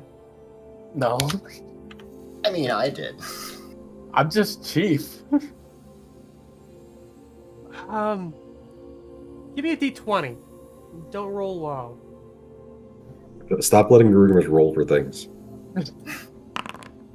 No. Nope, it ain't here. You go Damn. to Reese, and he's like, Oh, whoa, sorry, I forgot. I used my inspiration that I got from doing the recap I'm not today. allowing that on this roll. Did we get inspiration from doing the recap? I didn't think we did. No, we do. Yeah, from the Okay. recap you do. Oh, okay. I um, think this is BS. Gray's making me fail the roll all because I forgot to say I use inspiration. No, I wouldn't have allowed you to use inspiration on this. This is basically like chance. That's something you can't influence. This is so sad. Alexa, play Despacito. Fucking beat me to it. Shut up, Alexa. Stop, Alexa, stop. Why do you have an Alexa? I forgot I had one. You didn't know until now. Yeah, Jeff Bezos actually put that directly in your room. Yeah. I woke up one day, it was there. I don't know. Well, He wasn't getting enough Alexa, analytics from stop. Yeah, I just woke up in the middle of the night to see Oh this my God. opaque white gas pouring into the room, and then I felt really sleepy again, and I woke up and I had an Alexa. Yeah, everything Get else an Amazon seemed Prime fine. subscription. Apparently, Alexa fart is a real command you can give it. Oh Is- God. Yeah. I've done it. Thanks for letting us know. Well, how else am I supposed to become the strongest member of the Gatecrashers again if Vic has, a magic belt? Just get rid of your magic. You don't need the dex bonus. I do. The Dex doesn't Dex give bonus to some of my skills? A couple of your Yeah, skills, you're- but it's a 1 bonus. It does add to your AC and initiative, so I will say If you're it's not the worst thing in the world. Also, if you ever make a ranged attack, it is +1 to hit. sort of, but it only applies to your AC if your armor class bonus or your armor check penalty allows it. True. And with the skills that you're using, you already have enough points in them that a 1 bonus from dexterity isn't really going to affect much. It does All add right. 1 to your reflex save. That is correct. That is the one counterpoint that I will gladly point out. But I think your reflex saves are also fine, and your yeah, I will was saves like- are the ones that keep killing you. Yeah, I was like, I think you've got good reflex save. Alright.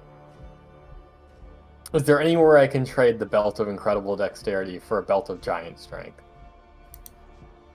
Wait a minute. If you got just a belt of incredible dexterity lying around, I'll take that off your hands. See, I knew someone would want it. And you wouldn't be able to Um, trade it 1-to-1. You'd be able to trade it for half price, and then be able to pony up the other half to pay for the rest of it.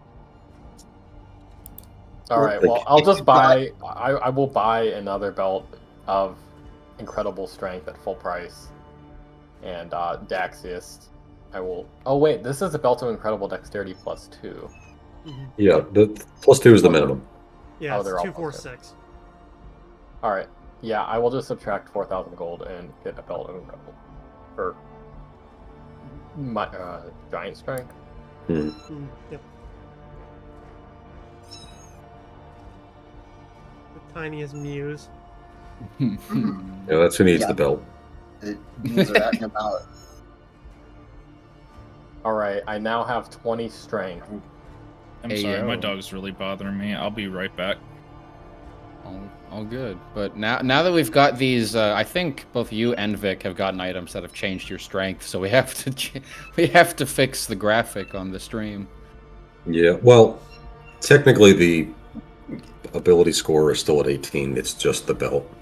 Because Fair if the belt is just an item. It doesn't even count as permanent until the next day anyway. That's true. Not that it really matters. We can consider the belt of dexterity as party loot. I'm gonna put it in the Vardo. Yeah, because I think we got it off. The belt of dexterity came from the Cetaphite, I believe. Yeah, and I may or may not have never paid for it. I don't So think you did. I definitely didn't. So You don't. That was before we have- spent 4 hours arguing about how we should break down loot. Yeah, Mm. and then we're What like, a we're not yeah. doing this again. And that was on a Saturday as well. So it Yeah. wasn't like Yeah. we were ordering during It session. was. hmm yeah, I broke Free out bonus Microsoft account. Excel. Yeah, Microsoft We Excel. only, you know, I mean, hey, look, we've improved so much. We've only spent the last 2 hours. Oh talking about god. fucking shit that I swear to God I thought we were gonna do between sessions. And here we are. I want to That's- show off my stupid things I bought. Um, I'm not going to take responsibility for this. I did my shopping yesterday. I I'm just already a- just. I will spent all take my money. responsibility for the arguing though, Yeah. because I do that a lot. So that part's my fault. But the shopping is not mine. if we want to wrap up shopping, I've got one more inquiry. Sure. Can I pray for divine knowledge to know when my animal aspect mask might be coming? You weren't told by the Druidess, Oh, I'm Um, aware I wasn't told. and you would assume it would take maybe at least a day or two. Let me bare minimum. Oh. It's so easy to lose track of time in these sessions. Yeah, I think you did that like yesterday morning in game It had to. Yep. at 9 Yeah, was it? a.m. before the arena fight. Uh, are we sure it wasn't on Wednesday? Yes, No, it it was. was It was definitely yesterday. Damn. All right. I would happily It's still pay morning you time. today for or tomorrow for a fucking hamburger today. Yeah, she just runs off with the money. Oh, Yeah. God. What does a Druish person even need with that much gold? Did you even pay her? Yeah. Okay. I was like, you did fight the thing, right? Was that payment? No, I had to pay a ton of gold in addition to Oh. that. And I tried to negotiate my way out of it. Oh And yeah, then, and she like- hit him. Yeah. Remember that. Yeah, he woke up at 9 a.m. to fight a pig and buy a mask, and then we went to the arena. Sorry, I I'm do back. this lady's dirty work, killing this boar, and she still makes me pay her like 10,000 gold. It was 3,000. And you tried to argue her to 1,800. Like, man. Well, come you gotta on. you lowball so they can offer, so they can counter offer. Yeah. It doesn't. It's not my fault if they get insulted. My God, you're like. It's like it makes me think of like Eustace Bag. He's being like the fucking Satan's knocking down his door, and he's like, "What's your offer?" We're gonna have to teach Gregor the meaning of Christmas in a few months here. That's it. I'm What do you getting mean him I out. can't steal all the presents? They're right under the tree. Ebenezer Scrooge. Okay, now that we finally got all the fucking accounting done, I think. Wait, I've Where got a were little. we? Uh, I think we're about to go to the library so that way I can check out, research Siegfried Ash's strength score. I think that's gonna be in the library. I just Well, want to. That's where you go for answers. I don't think they have books on current residents. I just want to ask to make sure. Are we allowed to just enchant stuff, or do we have to wait? Oh, you're handing your stuff over. I mean, you guys aren't going to be doing any fighting. For a Yeah, no, while I'm saying anyways, because right? Lan just paid money to enchant stuff. That's what I Yeah, thought his was gear going is on. going to be with them for at least a day. But you guys, I'm assuming you're not doing any fighting today. No. That was my It assumption sounds as well. like no. One would hope. PvP. Isn't there like something going on tonight? The Barbaro carry. Yeah, it's a game. Oh, yeah. And if you fight somebody, I'm pretty sure you'll go to prison. Yeah. So you have to take me there first. With my new belt of giant strength. Yeah, you versus 20 guards and 2 captains. Yeah, no, I can see that going completely fine. Sounds like a good time. Technically, I can lift 400 pounds above my head now. I could use that to throw a man. If we kill someone but we say we're really sorry and we pay the guards 40 gold, won't that be enough? Yeah, what's the persuasion check for first degree murder? I just want to see the city raise a militia against Garugamesh. I mean, it's like one of those like daydream fantasies where it's you against the world. I It's piss off Garugamesh. enough people, they send a fucking army after you. I remember a game that I was in ending exactly like that. Holy shit. The barbarian went big and somehow his friend died and he just lost it and he went up against the town. Like a Godzilla. That's kind of cool. Yeah. I mean, that is an interesting way to TPK. I'm sure This the other Godzilla players be- probably wouldn't appreciate it. But it This was. I'm pretty sure my character died too. But it wasn't his fault. It was Is this Godzilla collaborative. Sorry. So, Oh, anyways, okay. I believe you guys had been at the library doing some research, and then you came back in order to rouse. I don't know. Did you come back to rouse Sven, or did you have to get him and then go to the library afterwards? The session ended with us rousing Sven, Okay. Yeah. and that was it. That's what I thought, but I want to make sure. So, you guys managed to do the research that you wanted to do at least up until this point. You may still have a few more questions outstanding, but you finally roused Sven. You are all together as a group. What is it that you plan to do with the rest of your day? I mean, I imagine a few of these hours are shopping. Yeah, I'm gonna go with it's like maybe 2 in the afternoon now. Perfectly reasonable. I assume Ferdix was like woke up and said hi and put on the coffee and meditated and then he was like, well, gotta go, have some people to see, bye, and just in and out the whole day. Alright. Yeah, he's gone doing whatever it is he's doing. You're there for Wait, the so- library scenes helping people research, but you vanish right after that. Can I pay a messenger some gold, some copper to go and ask the guy if it's ready yet? Sure, that will probably cost you all of like 1 fucking copper. Hey kid, Sweet. why don't you go down to the corner store and ask them if they got the latest nudie mags in? Yeah. Here, I'll give him 11 copper. Probably the For a happiest job kid in the well done. fucking world.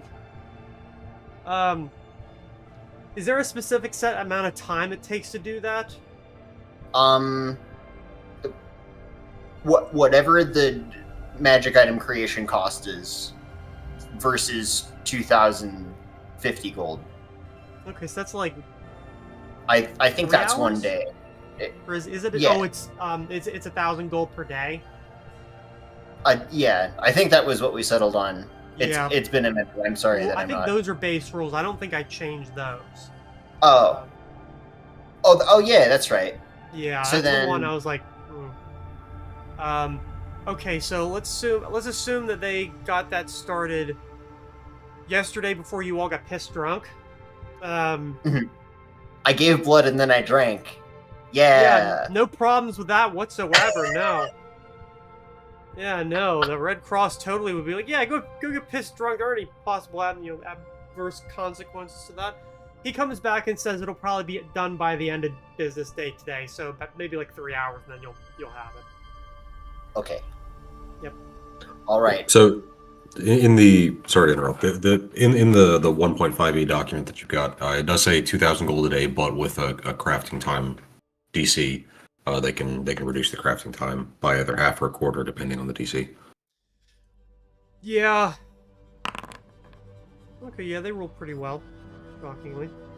That's DC +5 to half the crafting time, and 10 +10 to quarter it. Yeah, that was a pretty decent roll for them. I'm not making up a character sheet for this fucking random enchant. No worries. That ain't fucking happening.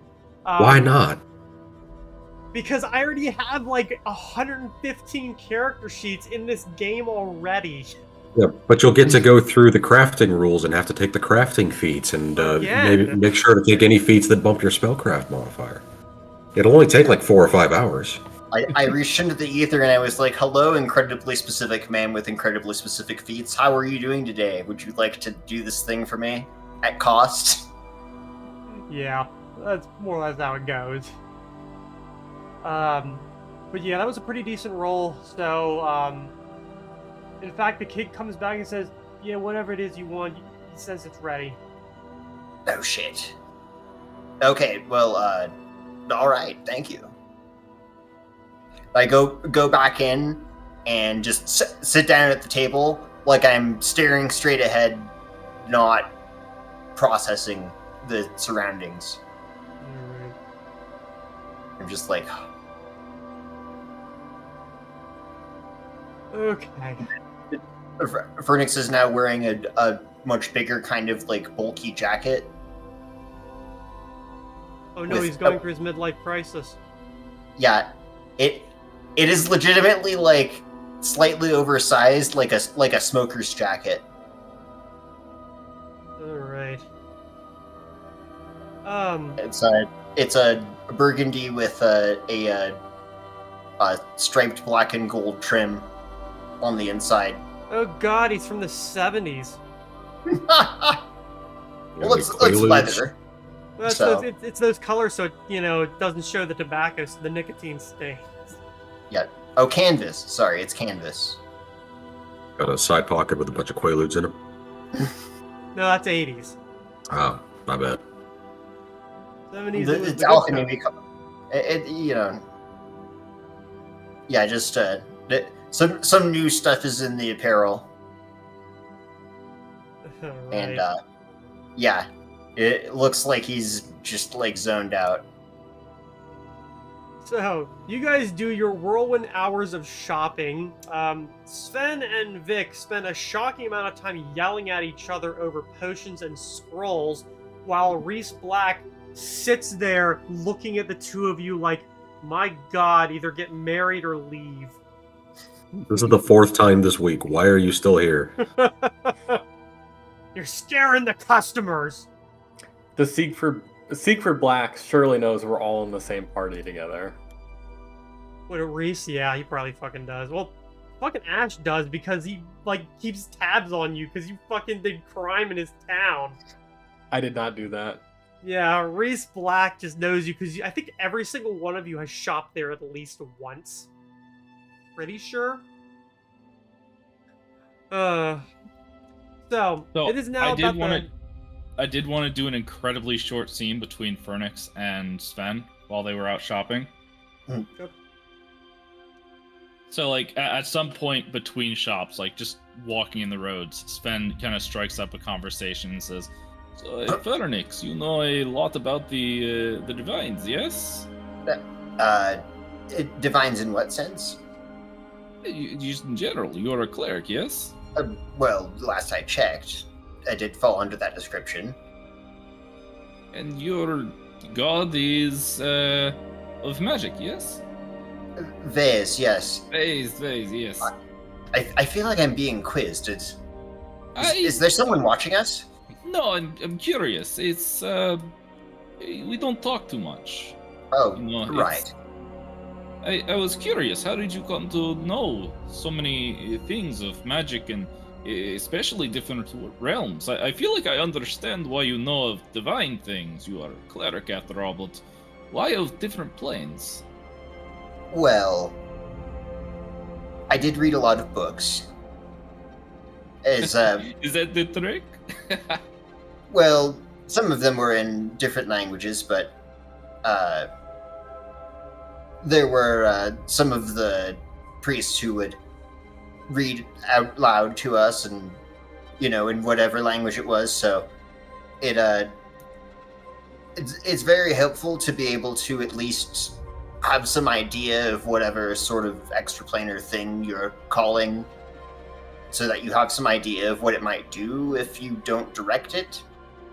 You call these things in where was it? Is it school, a monastery? Where are you taught? It was in oh, how can I be blanking on the name of my home city? Oh, it's been more than 20 years since I was there. The school was sort of like a college, but more of a religious bent. But yes, we basically just a very big sort of tower-shaped structure with a lot of rooms everywhere and a bunch of libraries. Just a shitload of books everywhere. Sounds like a very interesting place. I spent quite a few years there, and I read quite a number of them. And there's a lot of shit that happens to exist in realities that are not this one that happen to be pretty cool with just coming here and experiencing it. Like a I kind of. Well, all sorts of things. Even like a devil or a demon, at least. Well, they're not exactly pleasant company, but it is interesting to have a perspective that you don't exactly share sometimes. Well, I completely understand. I know a good bit about the Fae. It comes with a line of work. These creatures are very strange, and their morals are contradictory to what we would see as common sense or logic. Right. I haven't spoken with many Fae myself, but there are various ways that one can correspond across the planes. With Mostly through sort of, I suppose with Fae it would be possible, yes. Sort of attuning oneself, and it's a lot of passing word back and forth, being able to summon things in the first place, and then suddenly everyone wants to be your pen pal. Do you know how to speak with Fae in this way? I don't know Sylvan, unfortunately. It didn't really appeal to me. But yes, I did go over at least a number of things involving their plane of existence, so I wouldn't be out of sorts if we happen to end up there. Just very interesting. Right. The main thing is summoning. It does go both ways. You understand? I mean, you've talked with druids, right? I've met with druids before, but talk is a very generous way of describing it. Well, druids normally they summon a special sort of animal. It's like an animal that's real, but it doesn't really exist. It's kind of like that. Those animals don't exist in our reality, but they're in another reality. But they're still a real animal that you can talk and communicate with and establish a relationship with. And I was like, well, that's pretty neat, especially considering at the beginning you can kind of just call them up and say hi, and then they're gone. You know, I would be very interested if you were able to learn how to communicate with Fae. It's there are some people I think I would like to talk to at some point. If this is something that you know, I'm not much of a researching person myself. My place is not in the libraries. I read slowly and I am big. But if you could look into such a thing, I'd be very grateful if you perhaps learn to do such things at some point. Well, certainly. I think I know of a ritual that would be able to call one, a specific one, of course. So, certainly. if there was, well, I guess suppose if there's any other details you want to let me know, certainly. But yes, I think a tongue spell would effectively let us communicate for a little while anyway. I think a lot of Fae know most of the common tongues, though. At least the ones that enjoy fucking with people, which is... I can't really think of a Fae that doesn't fall under that description. The one that I know of, they know common. It's a matter of contacting them, I suppose. Hmm. I don't know very much on it. I wish I could help you more. But Well, not at all. I'll see if I can. Let me just think about writing that down real quick. Okay.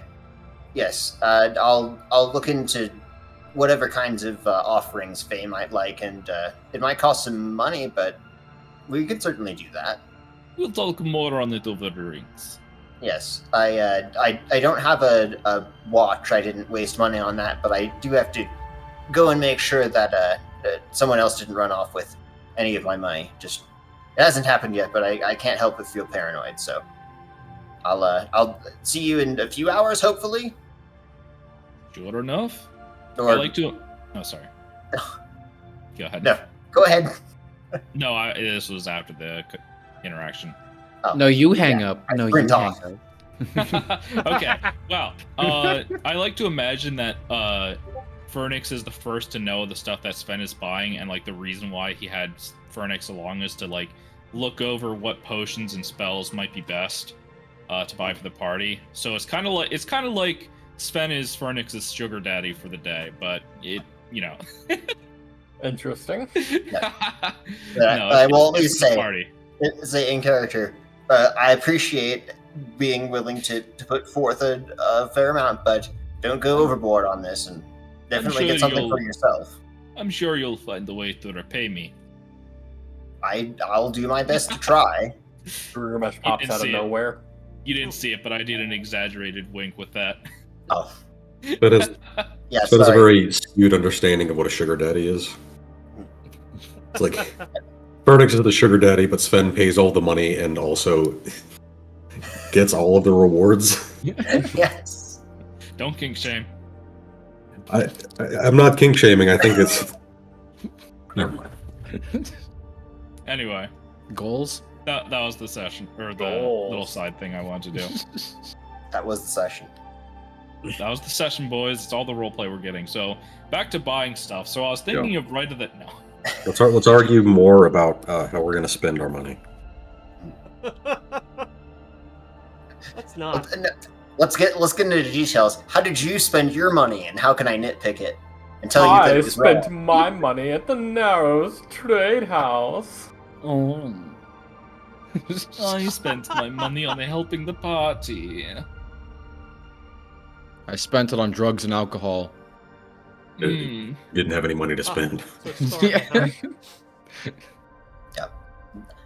I'm assuming that we had some sort of established meeting place, so, like, upon realizing that he actually doesn't have anything to do, Verdict just sits there and, like, taps his foot, and then taps his hand, and then is, like, just staring, like, oh god, I just have to wait.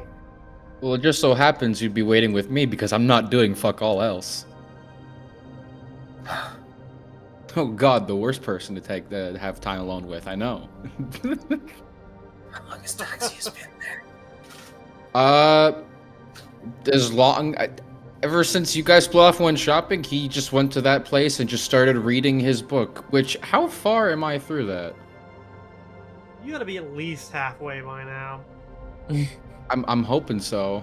I'm still chipping through it.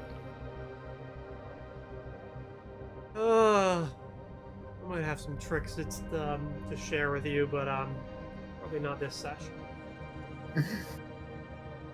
Yeah, I'm not far enough through to get anything useful, but... Yeah, a lot of what you've read so far is like it's stuff that you're maybe like not intimately familiar with, but like because you've had somewhat of an education. I don't think that necessarily bent into like the actual arcane instruction. Mhm. But I think you have enough of an education that you have a baseline expectation of what spell knowledge is, and because your own magic casting abilities that sort of pile on top of it. So a lot of this is kind of familiar, but you're getting things here and there where it's like, oh, I didn't realize I could use that for this one specific thing, or, you know, just like imaginative uses of what you already know. Right. Okay. At this rate, do I have like any indication of like, is this gonna take like another week to power through? Maybe not that long, and it's not even necessarily that the book's really fucking long. It's like reading a textbook. And, you know, well, you remember being in school. How much did you fucking like reading through, you know, your fucking science textbook? Like, how long did it take you to get through that? Yeah. I didn't read through it. I fucking hated textbooks. Yeah. So this is painful for Dexus. So it's not even like you're getting through it, but it's like you read like a couple of paragraphs and you're like, oh fuck me, I need to look away and do something else for like a few seconds. Yeah, fair enough. Reading the same paragraph over and over again. It's like, what the fuck? I don't even know what this word means. Oh. I was What the reading it fuck is a wrong. kilometer? Oh, What the fuck is a kilometer? So, I guess what ends up happening? Like, what happens once you guys are done with your shopping for the day? I know there were a few like questions outstanding, and I believe Vic. I don't know if anybody else expressed any kind of interest of speaking with Lightfried before you. Yes, meow. Yes, Sven. I know. I hear. Oh, is that the dwarf? It's the frost giant, I believe. The Oh, giant, the yeah. frost giant. yes. Ah. I wanted to Yeah. talk with him too. Yeah, I wanted to find that guy and possibly talk to the Chancellor or whoever else was running the arena. Yeah, that'll be the. Well, I Younger. don't think Chancellor was running it. I think he was like just there to keep all the magic shit in check. Yeah, it was Julian Younger. Yeah, Julian Junger was the Julian the Younger. Chancellor. The Probably mayor should was the one talk to that arena officiating guy. everything, but I think you guys are smart enough to know that he is not in charge of fucking anything. So Younger would be the one to talk to. Either that or Cure Hornblower, who is the head priestess at the Red Temple, considering that their order runs the arena. I think since we haven't established a connection with her, it might be better to start there, at least for my own thing. Actually, I guess if we're all gathered up, I kind of actually explain what the hell I'm talking about. So, I'm rather disappointed in the leadership at the moment for allowing these revenants to be dragged back all the way here from the Gravelands. I don't necessarily intend to push my weight around, but I would like to figure out how they came across and the reasons why they kept them. Well, welcome formally to the Disappointed with Your Government group. I'm your host. This is not the first time that I've had to deal with something like this. I admit I'm not as up to date on current events as I should be, especially involving undead. These were men taken from one of the more recent expeditions up to the Gravelands. So, essentially, they sent the soldiers up there to die, let them be raised back from the dead by whatever unfortunate magics inhabiting that lands, and brought them back for entertainment. Yeah, Yes. I didn't want to say anything. I think the guy that talked to us after that fight said enough, but I'm glad I'm not the only one who was deeply disturbed by that. I'm just so Oh, disappointed. No. They love to complain whenever I pick them up and they're doing something they're not supposed to do. Pocket Cat is just like climbing up the sides of our heads, jumping around. No, stay down. Just climbing up your face. Aw, you. Yeah. Hopefully my DR protects me against this. Yeah, That's true. So, you know that Kira Hornblower was one of the ones that we had spoken to before, and given her part in managing the Red Temple, it might be best to start there. Be happy for you all to join me if you wish to lay that sort of thing to rest, but if you all have other business. I'm not doing much else. I'm happy to help out, but I'm I'll be not. there. I'm not exactly friendly with religious folk. Sometimes, depending. I mean, I was in this city like a year before you guys showed up. The Red Temple and I have some friction, but it shouldn't be that big of a deal. I don't imagine that's going to be relevant. I don't think if we were going under there for positive advice, that might be a problem, but I think disappointment is the theme of the evening. Seems to be. Well, oh, I'm not good at this. Also, I feel like I've just run around and done more shit than I've done in the last several months, all in the last, how many hours has it been? Never mind. It's not important. But, I would like to go first and, introduce you all to somebody who will hopefully be spending some time with the rest of us. New friend. I don't, Oh god, he got the leadership perk. Yeah, let's give it to everybody. Yeah, will full be a party fucking- with leadership perks. And by Okay, friend, shit. I mean cheerleading squad. Even better. Well, I don't think we're on any particular schedule this morning. It'd be good to see what you've got cooked up. Yeah, bring him out. Let's see what's what. Welcome our new guest. Well, I must also break this with the sad news that out of all the money that I wagered and all the money that I got, and all the money that I got back from the wager, I have just about spent all of it. Oh, poor baby. Spent know. all your money. I'm still going to have to get this code adjusted. It's a bit loose, but So-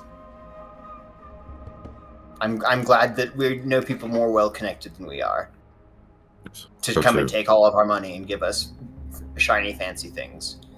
So I've got some adjustments to do on this amulet as well. But I think we'd all like to see what you've got going on. It is the way of things to look a bit goofy when one gets all the new magical fancy doodads. Yes, let's go. When you're To the man. looking for stats, not for fashion.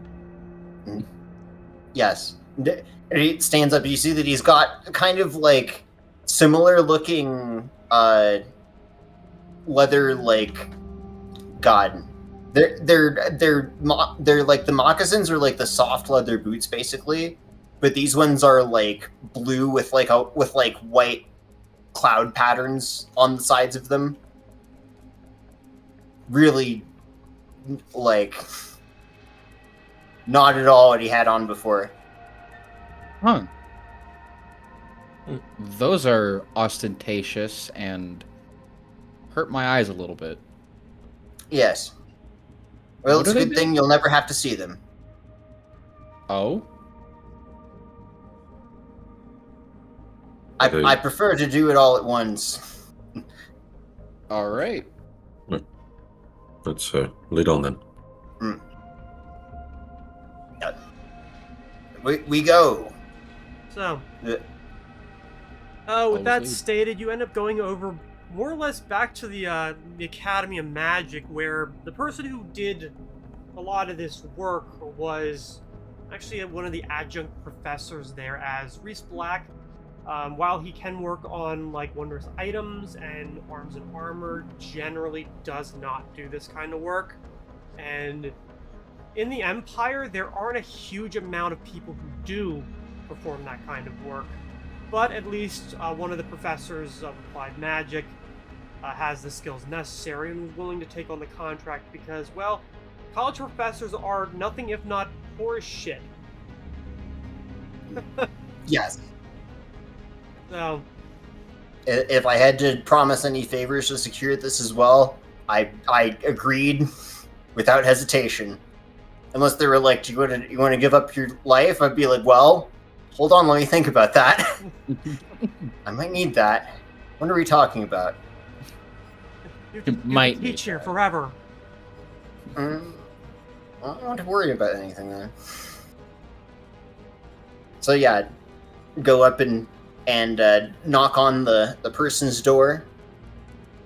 They'd look like fucking about to like shoot apart at the seams. Yeah, you Just- hear a rumble through the door, like somebody calling, and then like over to the door, and then the door unlocking, and just this kind of tufted face looks at you and says, "Ah, oh shoot."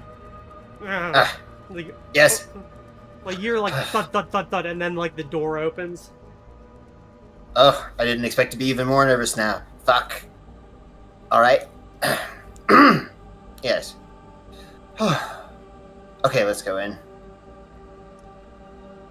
Like you enter, and then Taxius enters, and then Garugamesh enters, and it's like he's like looking at all of you like, I don't remember inviting a party here. Oh, So- these are my traveling compatriots. Is this your friend? My he's well, more sort of someone who I was introduced to through another person from the society. Yeah. I keep Jean-Luc as a friend when I need some things, and he provides, I provide him some things in return. Here's how it goes. So, I guess now that you're all invading my living room, and he kind of looks to you, Fernix, and says, "In the back." All right, and he just looks back across the rest of the party. And oh yes, I'll be back in a moment. We'll be here. The older man goes with you, and then it's more or less up to you to, I don't know, describe whatever it is you wish to, and then So yeah, there's some short, like muffled conversation from the back. Motherfuckers better not roll perception checks. Make me describe what I'm saying. But then Phoenix comes back, leading out a small kind of like, if you could imagine, like pretty much like one of those like a gargoyle looking thing, except it's more sort of like kobold-esque, but with a sort of like dog nose out in front, little pointy horns up over the brow, and just big ol' fucking goggle eyes and tongue sticking out perpetually. So looks like a little like kind of like more rotund, more stocky kobold gargoyle with little bat wings on the back, and he just looks at everyone.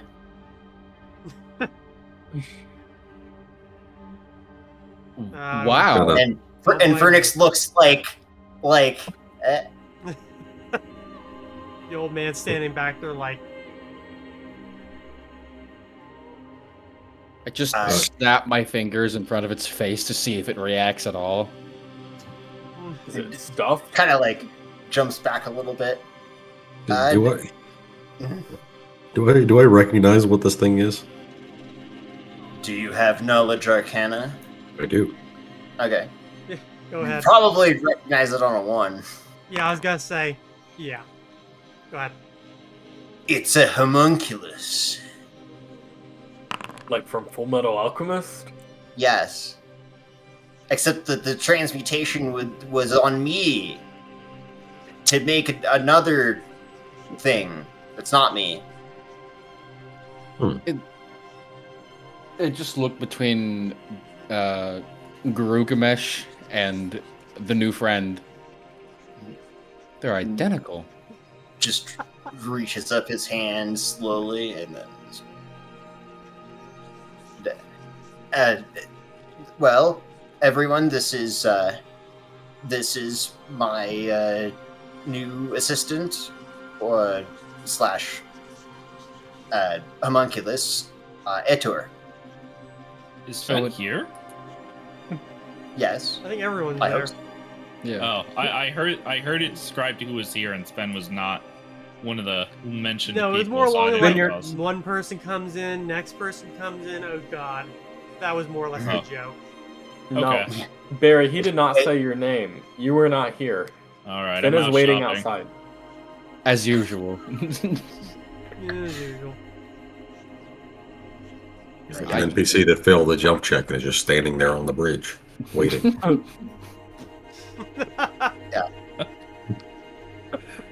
So, I've no doubt it's very impressive, but I don't think I've ever seen one of these before. I've only read about them. Reese's. Do you think Sven might know? No way in hell Guru would know. About these things? Yeah, like it's not necessarily an uncommon thing. It's any like class or kind of person who takes a familiar and help, sometimes even not those, can still have one made. It's not the most common thing among wizards to have, but more than you think would have something like that. And what exactly? Because I know what a homunculus is in concept, but in Pathfinder, what is it? He's a vaguely humanoid creature about the size of a cat, but looks more like a toothy winged devil. Oh, so he's like small. He's Yeah, a- he's little. Verdix explains he's a construct that was made with my blood. So, in technical magical terms, as far as that goes, he is the servant and I am the master. But I don't really like that sort of relationship. So, I'd like you to just treat him like any other funny little guy He's who's your adorable son. and I love very much, even though I've just met him. I'm gonna I would- I would kill everyone in this room and then myself in order to protect him. It's Even the though that would be kind of parental bond productive, at work. because if I were to die, he would stop existing. So, shit. yes.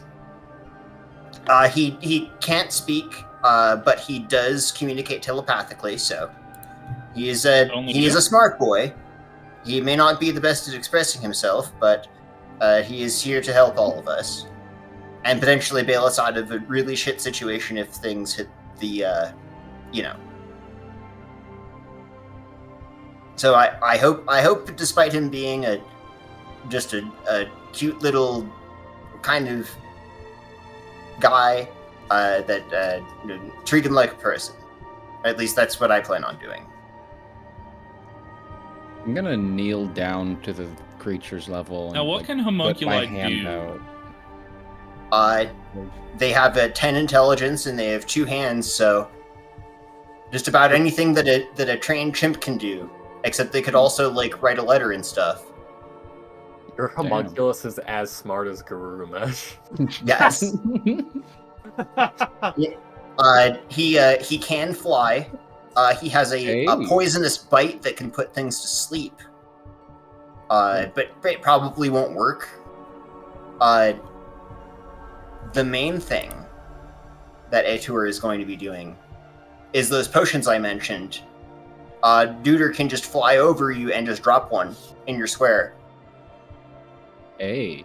So, Like, explode Like an and give you the Amazon. effect. well, it'll make the vapor come up, and then you can just you can snort those fat clouds and right on time join the Vape Nation. Hey. So yeah, the real clutch thing about that being, so he'll do the commands that I tell him to do, right? But he's a construct, so he can't be dominated. Dominate monster straight up doesn't work on construct, as far as I'm aware. And I think we're only dealing with dominate person, so he's not a person. Okay. So he's our special little contingency plan that cost me a pint of blood and 2,000 gold. And he can just do a bunch of other stuff. But he can't talk, so... Can the telepathic communication only apply to you, or does he communicate Yes. with anyone? Yeah. It says that you all look very nice. He seems a bit nervous, so... It's okay, buddy. We're all just like sitting there staring, looking at the little gremlin thing. It's like... You don't need to hold my hand quite so tight. And just tries to, like, pry his fingers off, but, there's a very close relationship in the amount of strength that Phoenix and the cat-sized homunculus has, and it takes a while to pry fingers off. Thank you.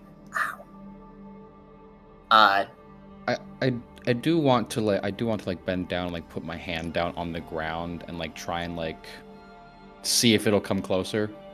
Mm-hmm. He like looks at you, just like lowers his eyebrow.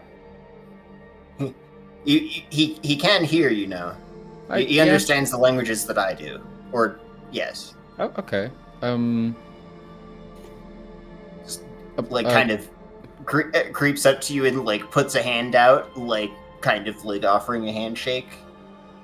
I'll gently shake his hand. He has a severe case of toddler grip. And then it feels like he's got a death grip on your hand.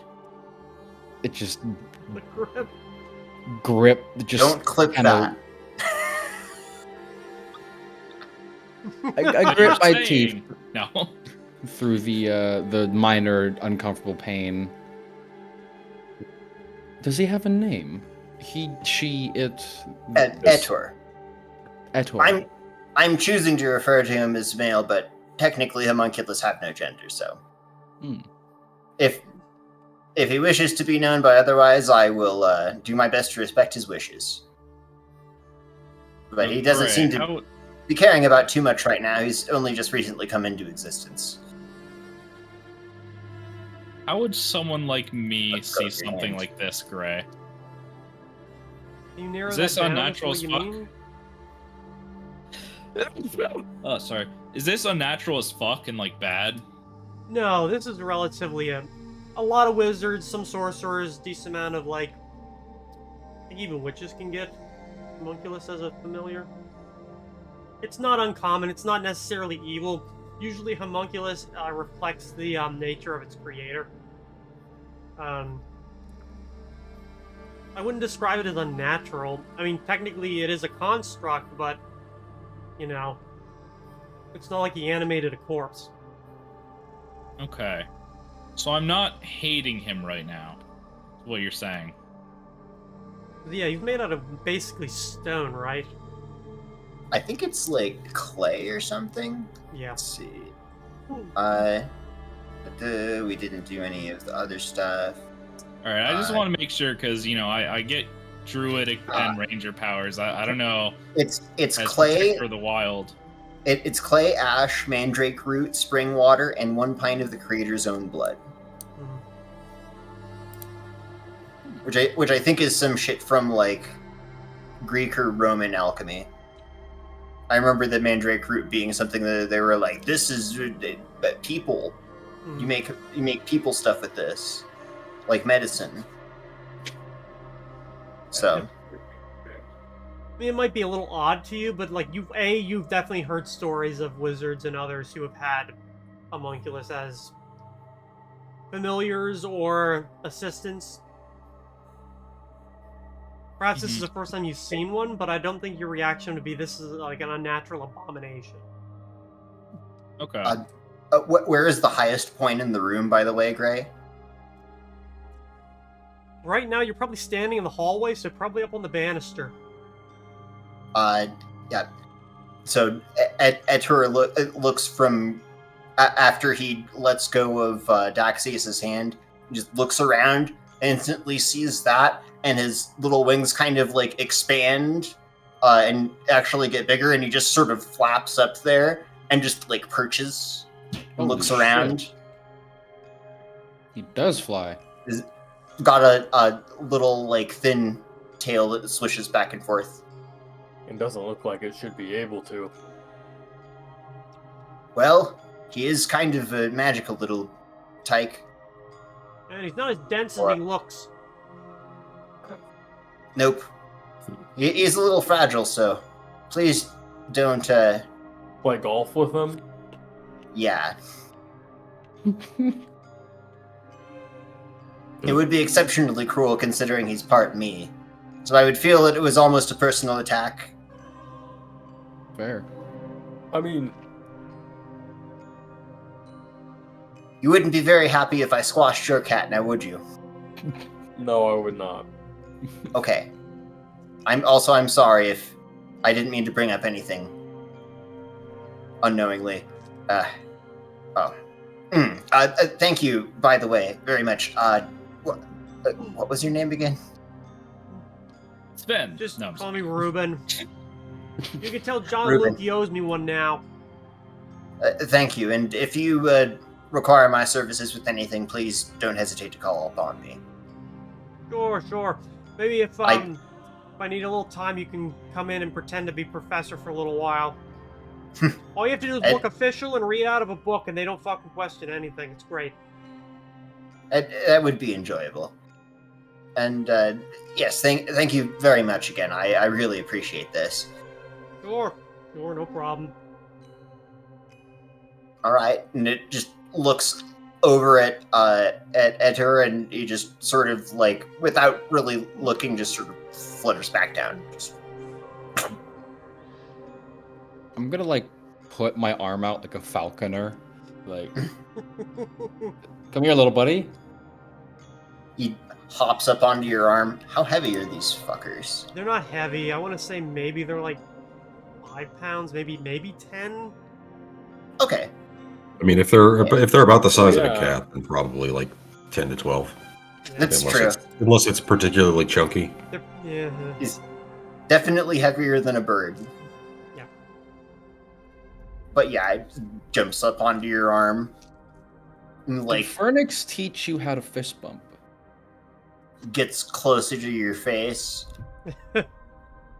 He just like puts his face right up to yours. Now, no licking. I'm not entirely sure that your tongue doesn't have any poison on it. Oh, that's right. You did mention poisons. It'll only put you to sleep, but would be inconvenient right now. Very fair. You know what, buddy? I'm gonna teach you how to Yeah. fist bump. So, raise your fist up like this. And then lightly, we bump them together like this. 3, 2, 1, bump. He Explosive jumps eyes. off of your arm. Ah! Oh. Must be a bit twitchy. It He seems that way. just sort of like gathers himself quickly and just looks at you, and then he looks at his hand and is like, That's like a hey bud. That's something. That's like a greeting you do for people you're on good terms with. "Oh yes, of course." I'm a bit confused. Hasn't really hasn't done a lot of things yet. Fair enough. I'm sure we'll get Um, around to it. I would love Come then. to help train, teach. This is amazing. Well, does already know a lot of stuff, so hopefully it's just the experience he's lacking. Oh, come on then. Right. Come along, Etor. I should get used to the telepathy thing, but it's just so weird. Is he saying anything right now? He's saying quite a few things, just sort of getting the scope of the situation. It just occurred to me that we haven't really introduced ourselves to Etor. Oh, I did tell him what your names were, but Oh well, I suppose it wouldn't hurt.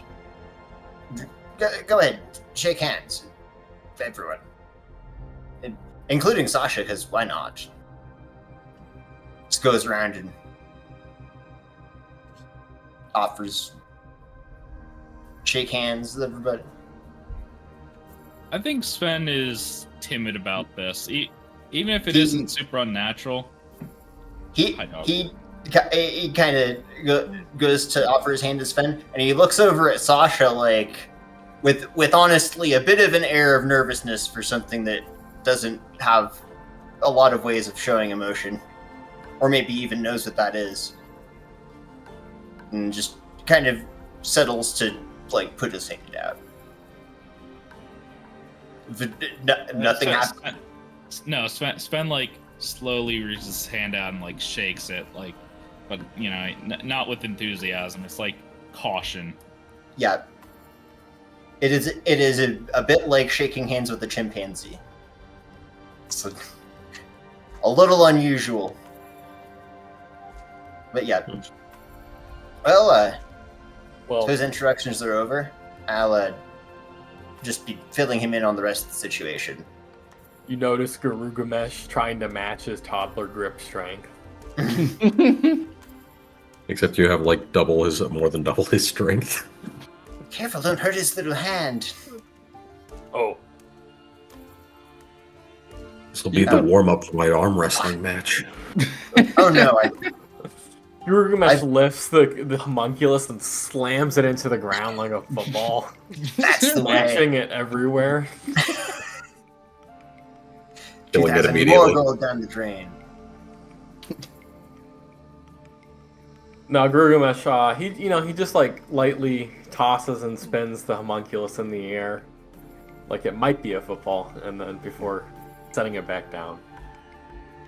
It looks like it doesn't know exactly how to take being tossed, and then it's just sort of like, It says it was pretty much like flying, so. Yeah. Getting ready for the field goal. You got to know how many times you're going to spin with the shot put before you launch.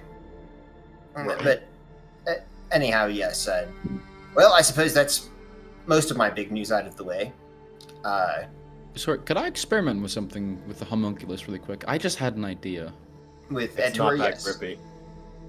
Etor, if I may, do I have your consent? You shouldn't just give that out so freely. I'm sure it's fine. All right. I'm gonna take out a bit of the dust of illusion, put it on him, and try and make him look like, fuck it, a football. That's an American football for our British viewers.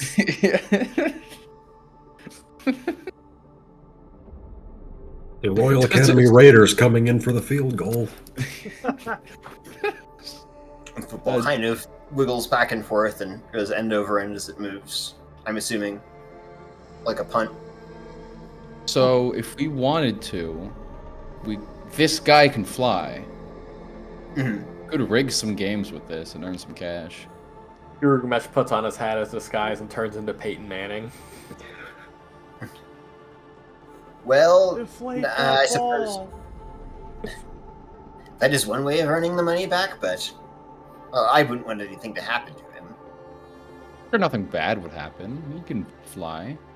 So, Yes, but well, you know how people can be, and that's fair. clearly don't see some individuals as people, so. Yeah, that's a fair point. But yes, I'm not too worried about that. Well.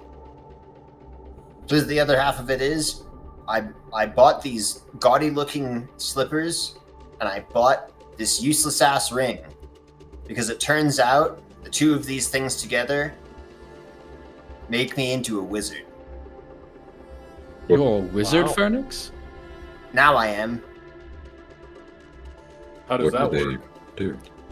Come outside, and I'll show you. Go outside. Yep.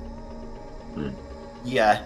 Holds up the new ring that he's got that's like a mithril sort of like wave pattern, and speaks the the command word, and it erupts in a spray of mist in a 10-foot circle around him, and then it just starts to move up into the air, like just drifting up there.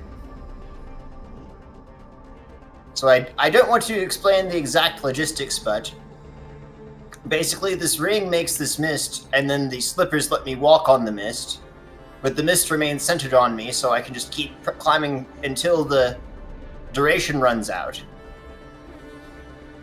Which So is you kind can of neat. basically fly. Well, yes.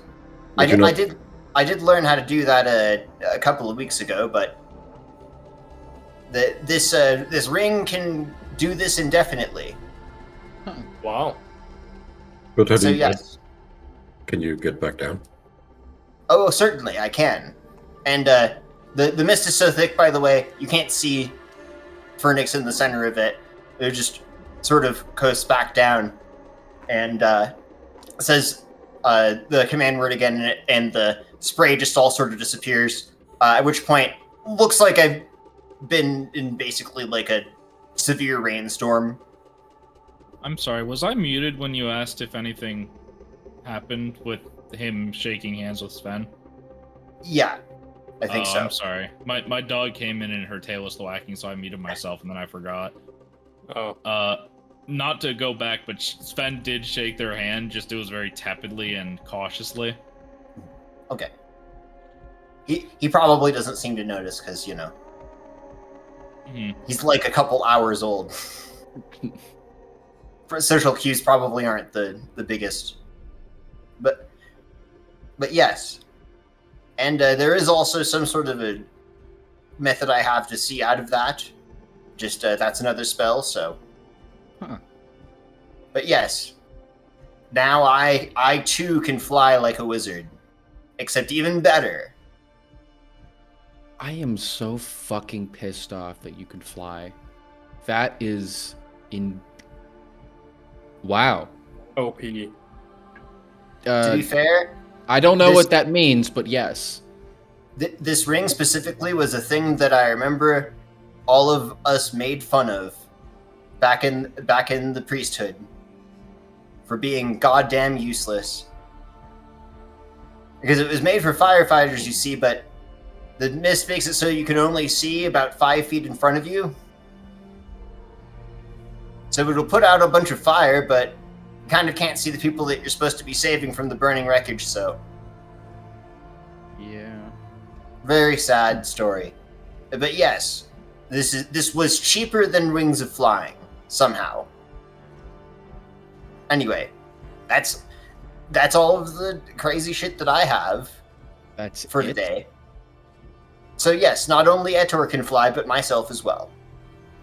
You say that's it, like we just went like to some sideshow shop that had some odd trinkets. You just showed us a new living, breathing creature, and that now you can just fly. Yes. Oh yeah, that's it. Well, I think technically it doesn't need to breathe. That's No, Etor doesn't need to breathe. He doesn't need to eat or drink, but well, I suppose we'll see what his feelings are on that if he wants to, you know, go through the motions. I am so fucking jealous. Can I teach him how to smoke? Can he smoke? He can't breathe, so I would assume that would be difficult. But Well, we can try. All Well, fine, if you unattended want to kobolds try. will be given an energy drink and taught how to swear. Just get one of those, like, you know, bellows things and attach it to his side. So instead of breathing in to pull in the cigarette smoke, he just squeezes the side of his head.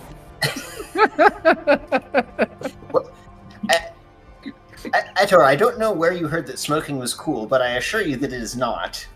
Oh, don't listen to him. It's cool as shit. You'll be the coolest kid on the block. Don't make me order him to not smoke. A terrible first thing to order.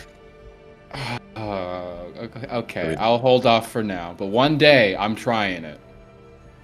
I mean, I know he's not an actual child, but you should probably stop trying to influence him to do those sort of things. Fair enough. I'll back off. And he like Daxis just looks. Devious. I can't. Not devious, but like. He's definitely immediately latched onto this creature. Yeah. How can I scam people out of money using this little weird fat thing? Yeah, that's how you know Daxius likes you. That is the other thing, is that like he may not have a ton of skills, but he is small as fuck. So he is stealthy. Ooh. Yeah, what is it, like a +8 for small or +4? For tiny. For tiny. For it's- I think I think it's +8. Yeah. is this thing small or tiny? He's It's tiny. He's tiny boy. I did look at the stats earlier. I literally I skimmed through it. Don't remember much. I literally just looked at the stealth and was like, "Hey, that's fucking cool." Yeah. He also is. He knows what I know and can convey to me everything that it sees and hears at to a distance of 1,500 feet. But I didn't say that in game. I don't want it to get weird. He's not a security camera. He can decide if he wants to do that or not. I guess he could also be keeping watch at night because he can see in the dark. Yep, and he doesn't fucking sleep. Yeah, we just need to get him one of those sets of goggles that gives you like a +10 to perception. Hell yeah. Give him the eyes of the eagle. Yeah, eyes of the Oh, eagle. God. Mhm. Yeah. Little Oh, yeah. chubby dragon dude with giant goggles, just like scanning over the camp. We can figure Yeah. something. We can do something fun. Yep. But we'll get into the meta magic rod some other time. For now, let's go and do the less fun thing. Yeah, so yelling at political officials wouldn't be my first time. Anyway, suppose perhaps Kira Hornblower might be the easiest to get into contact with. Take a little bit of time, but Actually, we are past our break time if we want to. yeah, if we would Take take that. like reconvene 10, at about 9. Yeah. For me. Sure. All right, all good for me. So we will be back in just a small amount of time. So see you then. See you then. Bye. Die.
And we're back. That wasn't too long. So, what's on the agenda now? I believe we're going to meet with someone. You're a hornblower. Okay. That's the one. We're at the Red Temple. So, you're gonna spend a little time walking through town in order to get back across to the Red Temple. Mid-afternoon now. The business is going on. There's a lot of other people in the streets. You pass some smaller performers, some stands of people selling odds and ends, street hawkers, gawkers, beggars, so on and so forth. Upon reaching the Red Temple, you climb the stairs up to the landing and then enter in through one of the two very large doors. It is much cooler inside. As soon as you get through the vestibule, it is honestly like solid 15 or 20 degrees cooler in here just from the solid stone. There's nothing, like there's no active event going on, there's no mass being performed, it's too late in the day for that, or too early in the day for that. You've met with Priestess Hornblower before, so you're aware of where her office is at least. No one in here really pays you much attention, you're just people more or less.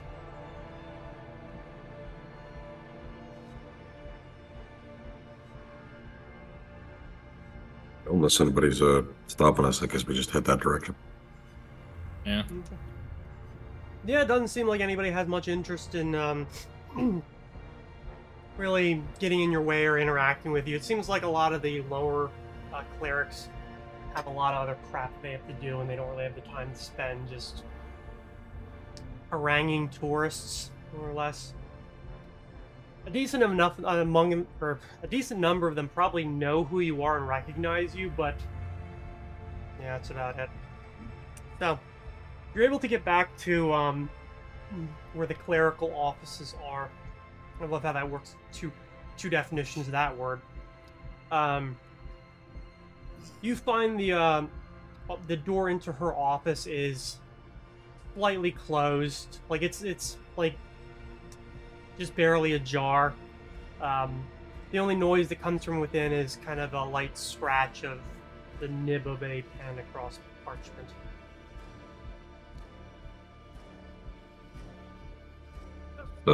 Vic will just approach the door and just knock twice as he's and push the door open. I was hoping you might have a moment to talk, particularly about the escapades yesterday. She kind of like mid-stroke, like holds the pen, looks up and says, "Oh God, it's you." She finishes up whatever was she was working on, kind of taps the pen, and then puts the quill into an ink pot. Leans back and says, "Well, unless it's very pressing, I'm sure that there are other clerics here that could probably help you. What is it you're looking for?" Just a little information about where some of the creatures in the arena came from yesterday.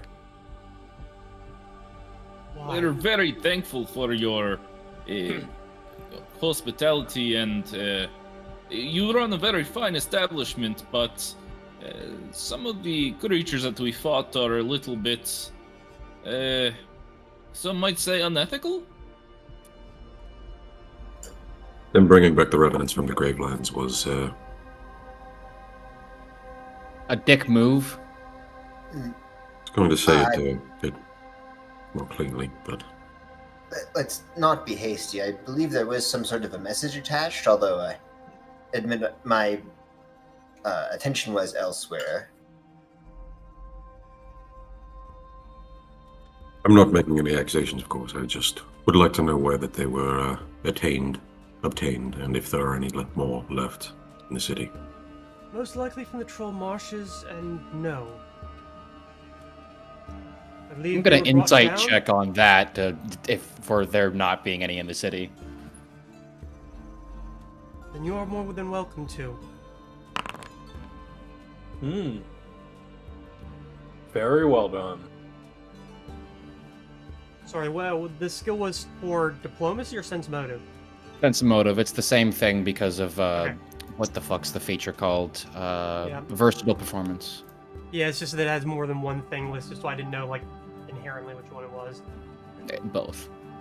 You can tell that she's very annoyed with all of you right now, especially because this is her temple. Like, she is the one that runs this entire operation. It is probably one of the largest buildings, probably one of the richest organizations within the city, and to be honest, the only reason that she hasn't bothered fucking with you is because there was nothing to gain out of it. Especially because you'd already gone into areas that you weren't allowed and broken shit. And now you're coming in here and, you know, laying out accusations. Either way, what you can tell is what she said was the truth. Okay. No, there are nothing left like that in this city. Nor are there any trolls left, as I believe the one that you dispatched we ended up burying, and the other one simply got sick and died. So, Oh my. Well, as to how any of these were collected, several of them were collected by the Valier Society, including the trolls. As for the undead, that was collected by priests of Lycurgus, probably with the help of Hell Knights belonging to the Barbed Rose. Probably with no small amount of assistance by the various principalities and bishoprics and marches that exist towards the troll marches. No. Now, and she looks between everybody. If you could clarify that accusation, I would very much appreciate it. I apologize. I did not mean to accuse anything to anyone. I light a cigarette up in silence. I would say that it was not from a place of education, considering that we are coming here to become more educated on these matters, so I apologize for our ignorance. Precisely. It was ghoulish to use victims of your own actions. Put on a show, in my opinion. And I was curious as to where they came from. Most likely along the frontier forts in the troll marches. I am not in contact with those who actually made the procurement. That is outside of my jurisdiction. Not in the fact that I don't pay them, more in the fact that I don't control where it is they go or how it is they accomplish their tasks. What I can say is that there are many creatures like those up in the north. We don't know any of them personally, and generally speaking, we try to do our best to identify the remains once they become remains. The one that was able to be identified, the larger of the trio, appeared to be an Imperial soldier from Bohenstadt, most likely from an expedition around 1280 to 1300 their era.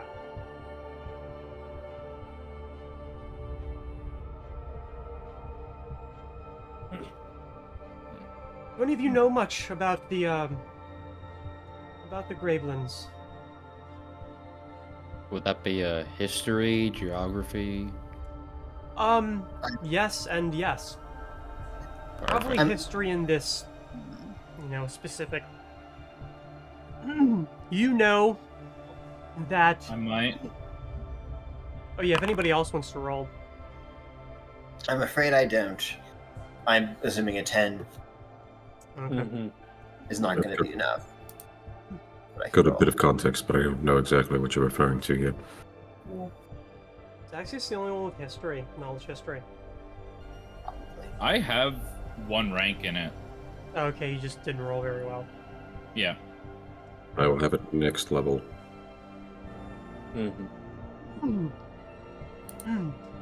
Daxius, you know that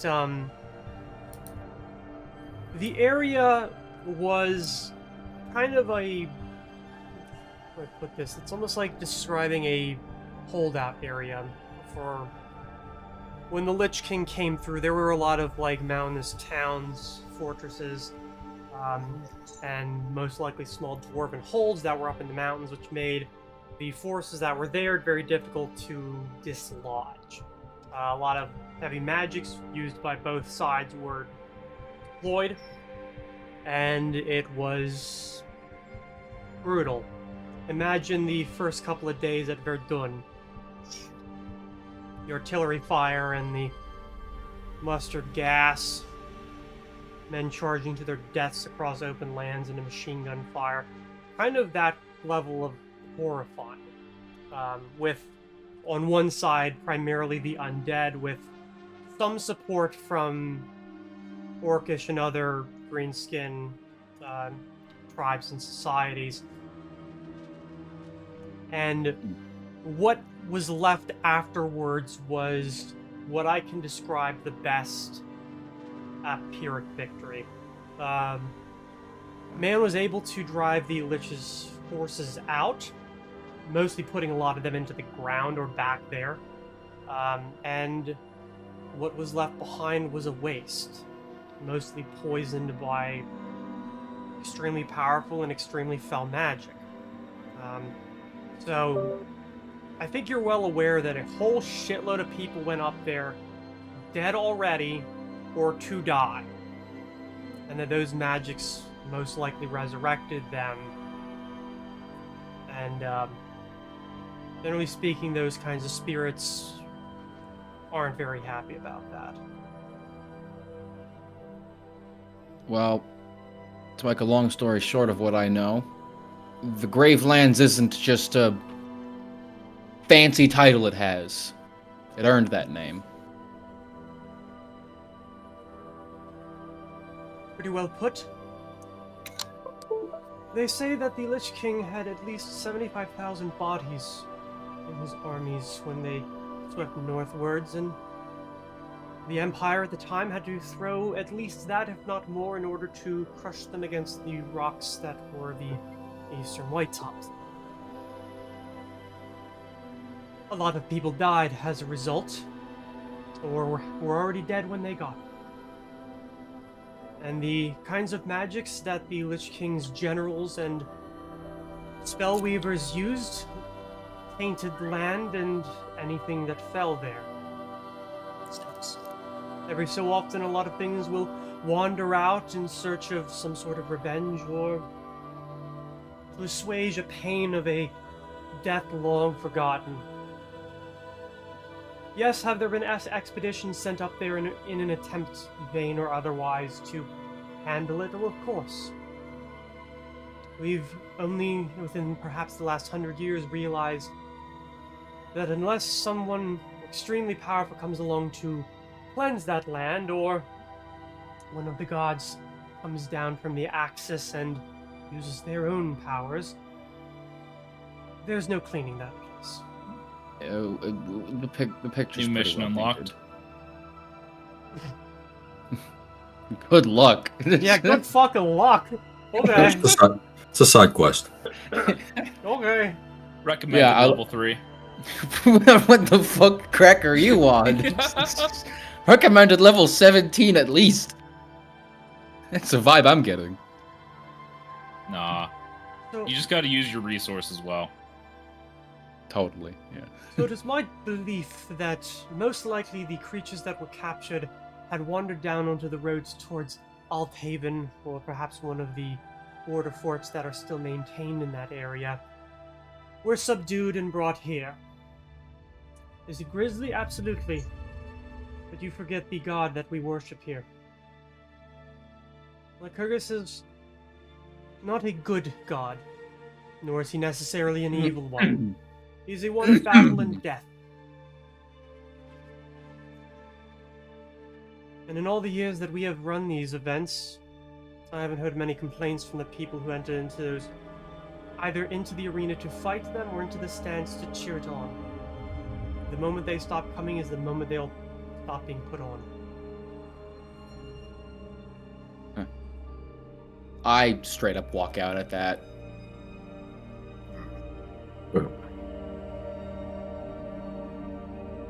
I'm not Sven here. seems to be somewhat neutral on this. He nods along, but he doesn't seem to really say much. So, Well, I don't intend to have a debate over morality at this point. My curiosities were sated, and I appreciate your time and the work that you've put in, both on our behalf and for the city in general. we offer a lot of services here. And with a lot of the money that is made from these events and others, things like this aren't necessarily held every day. It's usually once a year, if at all. And generally it rotates. I think in the 20 going on 30 years that I've been the head priest here, we've had undead maybe 3 times. We take what we can get. well, I I'm suppose even if they are grisly, it does make sense, and at least it is making use of a otherwise awful situation. I'm glad it was us because they certainly were a tough bunch. Yes, I've been made aware of a lot of the magics which still poison that land, and often enough it can attach itself to a figure simply to use as a form.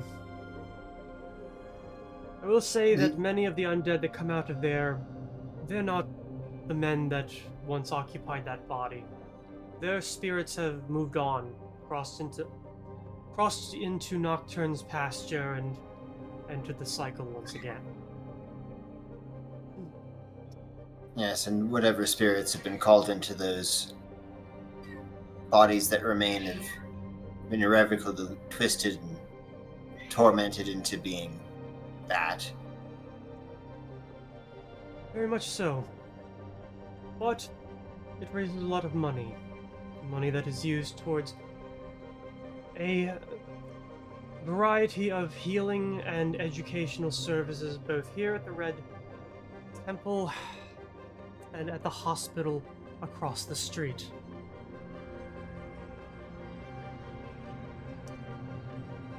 She kind of like leans long as it's forward being- and rubs her head. Etur mimics that motion, kind of awkwardly. Vernix shoots him like a dirty look. And he's just like, oh. I'm sorry, what is this even about?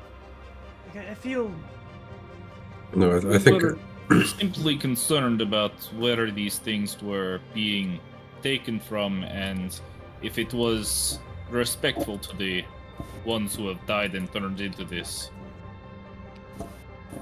I think that we had worry because we did not understand if this was a thing to worry about. I think our business is about concluded. Though, out of character, I keep forgetting his name. The frost giant, And Lightfrid. Lightford. Lightfrid. Yes.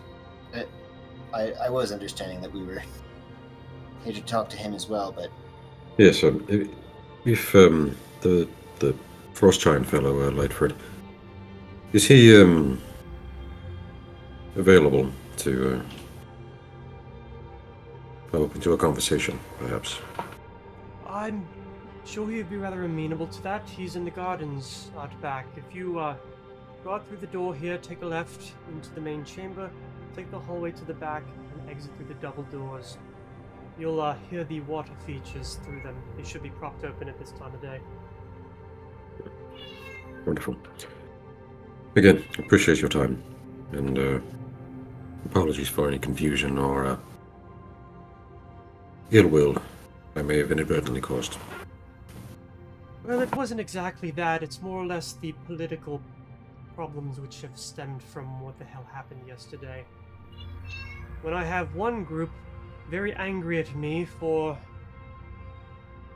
more or less feeling like they got cheated out of an attempt at the actual prize, we now have your group which is upset at the competitors that were entered into it, and well, let's say the outsiders were happy either way.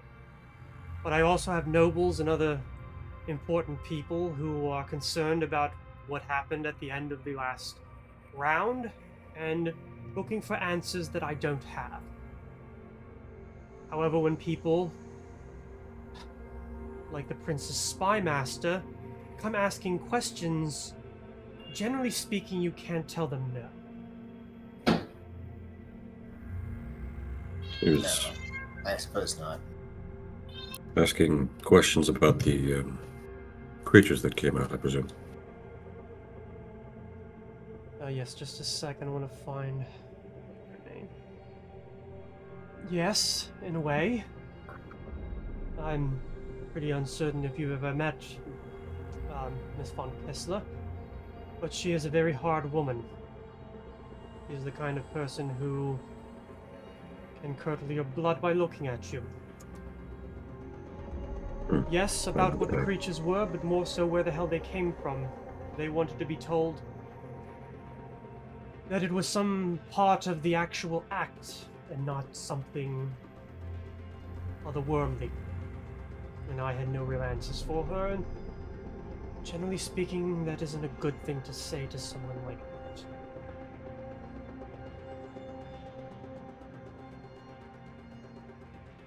Well, I'm sure someone in that position can figure something out. I'm quite certain she will. Either way, I know that the Chancellor is rather interested in it. Prince is keeping mum at the moment, as far as I know, but he's having everyone that reports to him doing their thing. I didn't mean to be terse with you, but you came in at a rather poor time, as she had only left about 2 hours. It's a difficult situation. I can tell you this, we understand you fully. And if you don't mind me asking, you mentioned the Stone Wardens were upset about the results. I think that they believed that it was some sort of setup. I believe that's the phrase people use. That it was some sort of manipulation. Even if it were, they should have understood that the games like these are not fair. And take it as it comes. But Stoneheart, who is a paladin, is rather particular in his beliefs. And, well... He smells suspects off the hill, outsiders? or- No, he was the leader of the Stone Wardens. Oh, Stone no, Wardens. I said he suspects the outsiders? Oh, no, not at all. As much bigotry as exists towards these folk, I don't think Ulrich harbors any of it. Half-orc who spent most of his life among orcs make it very hard to transition into society, and he has played it up in the arena to keep up that act. No, I think the upset was more along the lines of what they were, as I believe he had some sort of understanding that whatever the hell they weren't worldly and they weren't normal.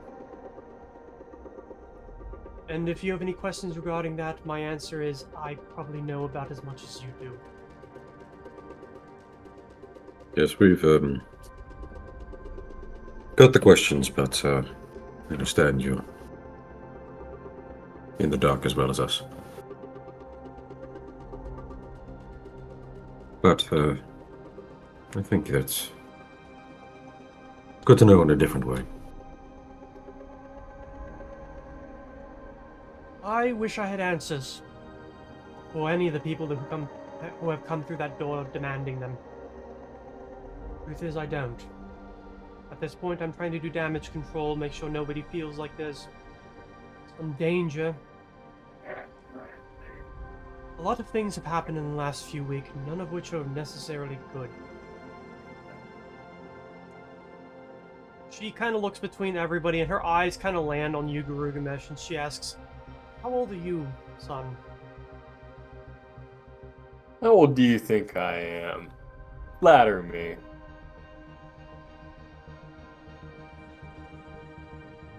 then I suppose I'm the only one here old enough to remember certain times. Times like these, when they start, things happen very quickly, is what I'm trying to say. They happen very quickly and all at once. And I fear that that is what's happening again. I remember when the Civil Wars ended in the West. I remember when the Bronian Civil War ended in a disaster. I don't want to live through another.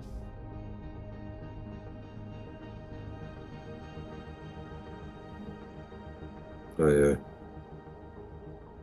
can't say that I've got the long-lived perspective, but I understand what you mean. Very personally, unfortunately. If I were a gambling woman, I would probably guess that we're gearing up for something. I just hope we're here to batten the hatches down when the storm blows. Well, if you have any other questions, I'm here. Hopefully, a day's rest, and hopefully it'll pass. Thank you for participating, Byway, and congratulations, obviously. Thank you. Yes. We'll stop taking up all of your time, but if you were a gambling woman, I'd hope you know where to put your chips, I suppose. If only I had that kind of foresight. Tell the one who left here that I wonder if he feels it too. I can hear you. I'm just outside. He's been standing behind the door the whole time listening. I was gonna mention it once you guys left, but I was just outside the door, just listening and leaning against it. I just did not want to look at her anymore after what she said. Vic just kind of nods and then just starts walking around, walking out. Mm-hmm.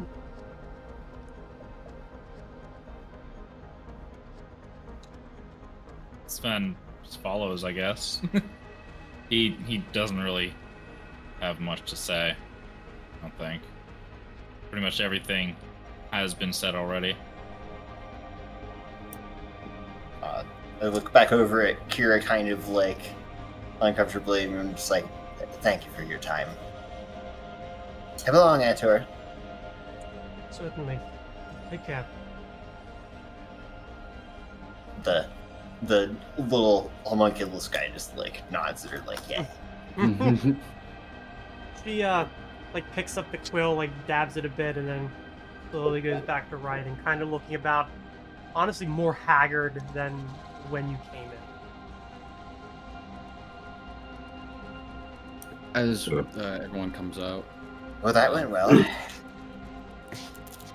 I suppose at least we know that they aren't quite, making these things and doing unethical things and whatnot. I don't know. It still feels wrong to me, but I don't know. I kind of see it as, if there's something unethical about it, then you must agree that there is an ethical action to be taken. And couldn't you say that it's ethical to lay that body to rest finally? To void it of the... I think it's ethical to lay it to rest with proper burial rites, not in an arena. But if this is the way of things, then I suppose there are worse evils in the world that we should focus our time and attention on. Right. Can I ask a out-of-character question that I may or may not know the answer to in character? Sure. Thanks, Barry. So, basically, from my understanding, there's two normal ways that necromancy and basically any sort of animated dead works in different types of settings. I know one of them is where it's just basically magic animating the body and the physicality of the creature. And there's another one that I've seen where it's basically necromancy is the act of rebinding the soul to the decomposing body, and basically just trapping it there as a way of fulfilling the will of the creator. So- I guess how exactly does it work in the setting? We'll call him That's A, the we'll question. call him B. It all depends Oh. on A, who is casting the magic, and B, the way in which the undead die. Okay. I think most of you at least have some baseline that, yes, like,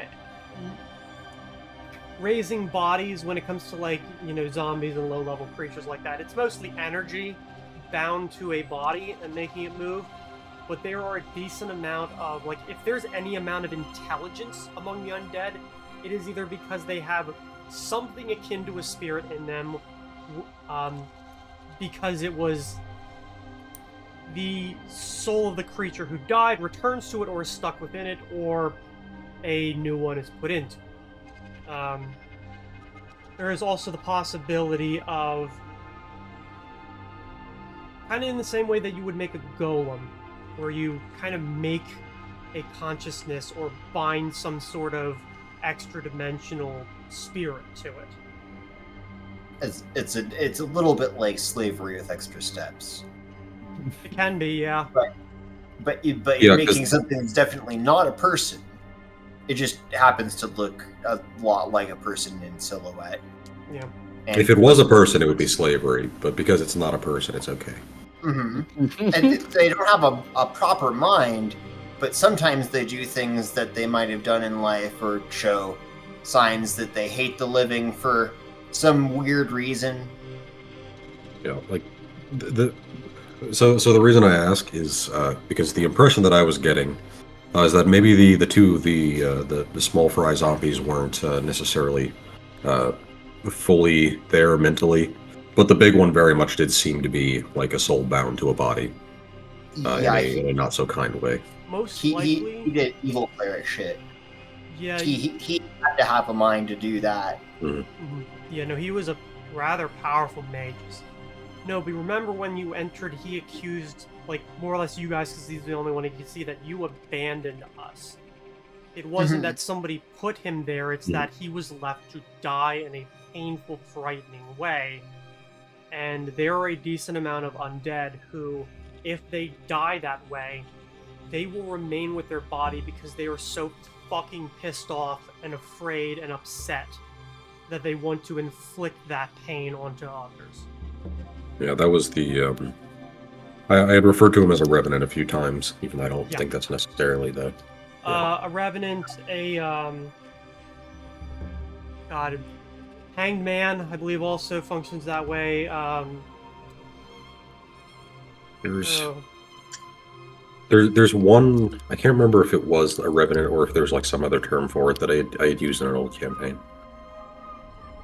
But yeah, that was my assumption. And is it reasonable to say that Vic maybe doesn't know all of that, but the general impressions that he's getting would point to that? kind of, yeah. If it's not something that you haven't learned from your master or from the readings that you have encountered over the years, it's something that you probably might be becoming more familiar with. It might be something like a topic you might want to look into if you haven't, or like in the past. Especially because you are in a town with a lot of people who might have experience with that, whether they're clerics who fight them, paladins who try to push them back, alchemists and wizards who do research, and librarians who codify it all. Yeah, I would assume that Vic had done some research on that in the past. Mhm. If nothing else, then just through his typical research of monster lore in general. Mhm. But I can roll something to kind of Sure. help move that Yeah. along if you'd like. Yeah, if you want to use that to like guide what you believe your character would know, that's fine. I can Okay, believe I that think they would that's- know at least something. I think it's religion. Yeah, either Yeah. religion or arcana. I can see either. In Yeah, different ways. there's. I can get that too because whoa my god, create undead is a spell that you can cast as either one, but it's easier if you're a divine caster.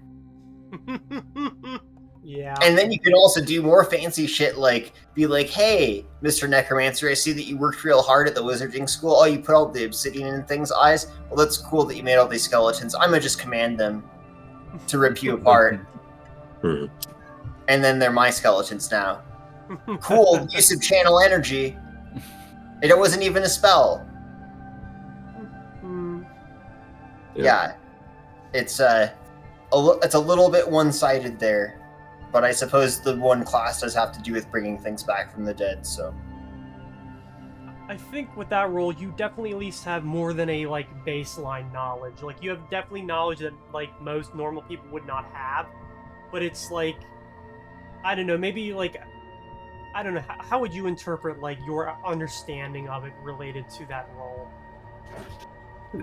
So basically, I would say that most of Vic's research prior to like the last couple weeks has been primarily focused on learning ways to defeat various creatures rather than necessarily learning and understanding a lot about them. So probably there would have been times where rituals and the actual you know details of how some of these undead might have been created. Yeah. But that wouldn't have necessarily been the primary like reason or retained knowledge of what the research was. So I would say, if I had to describe it in other words, I would say that it's an educated hunch that that's how that works, and he feels probably pretty justified or is not very concerned about making his judgments based on that educated hunch. That's reasonable. Okay. But yeah, unless somebody else has something they want to be doing, I guess we're just going to talk to Lightfried. I did have See something. the main difference, by the way, between an undead and a construct is that like Kodak. That's what it is. what a bodak. Yeah, I was trying to think of the word and it just came to me. Oh yeah, Odak they have, like- horseman. Kodak. Yeah. They The have guys like they got like a gaze. yeah, they've got like a negative or a, Yeah, I can't remember if it's murderers negative who, levels. I guess Yeah. were killed and didn't want to stop murdering even in death. Yeah, those guys are nasty though. They fucking are. Yeah, Anyway. constructs though were never originally a person's soul in the first place. Although for a golem you are de facto enslaving an elemental to not be an elemental to be a golem, and that's Yeah. why they go berserk sometimes and will just kill you. Yep. Because you're an asshole, actually. How'd you know? Whereas at least with the homunculus, I'm like most of the soul whatever, if that exists in this setting, it came from me probably. So Guy's just a little me, and I can't be too mad at me if I made another me. You know, I'm just cooperating, as opposed to being like you now go punch people, and it's like I just want to be a rock. But now I'm an iron golem and I just fucking pulverize people. Alright, Daxia, sorry, say again. Oh no, I was just saying that I had something because someone asked. But as we're walking to meet with the storm giant, I'll just like tug on Vic's armor and just motion for him to like follow a bit behind the group while we walk and talk for a second. I heard what she said even after I walked out, and she's right. I've tried bringing it up on a few occasions. I've talked about Phoenix, he blew me off. I mentioned it to Sven, he thinks I'm crazy. Gilgamesh wouldn't understand, but ever since I've met you all, I have felt a change in the winds. A drastic one, and through my time learning history and learning from the mistakes of others, this feels oddly, scarily familiar. Something is coming. I've had that gut feeling in me for a long time, and I feel like you're maybe the only one who hears me right now.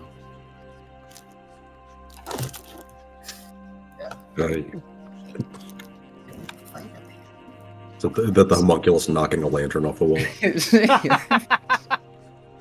He's like going and like stealing the torches out of the skies and stuff. Don't do that. Putting it back. An ever burning torch is worth $200. Easy money. No fire is not good, fire bad. Trying to eat it. I'm just going to casually light the staples on fire. Water, great water. There's been more and more things building as I've begun traveling with this group. Even before you joined, it's clear that there's something bigger than just a series of strange interconnected events. So you do feel it too.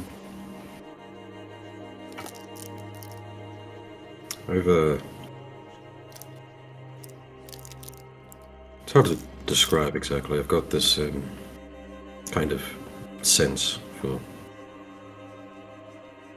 when things are,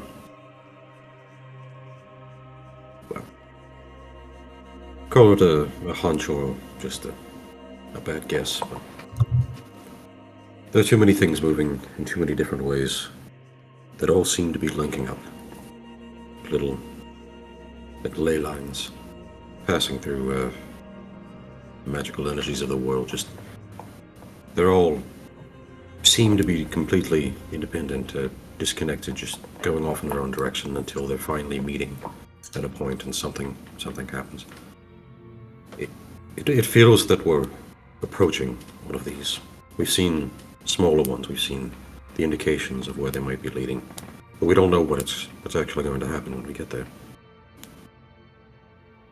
And I don't want things to turn out how I think they're going to turn out. But the only way we're going to find out, and the only way we're going to have a chance to maybe figure out a way to keep things from getting out of hand is, well, to keep following the path. See eye to eye on that. Whatever happens, whatever's going on. I mean, fuck, I even think even the fucking hobgoblins are involved to some degree. Everything's... I mean, you put it the best, much better than I ever could, but... So it's these...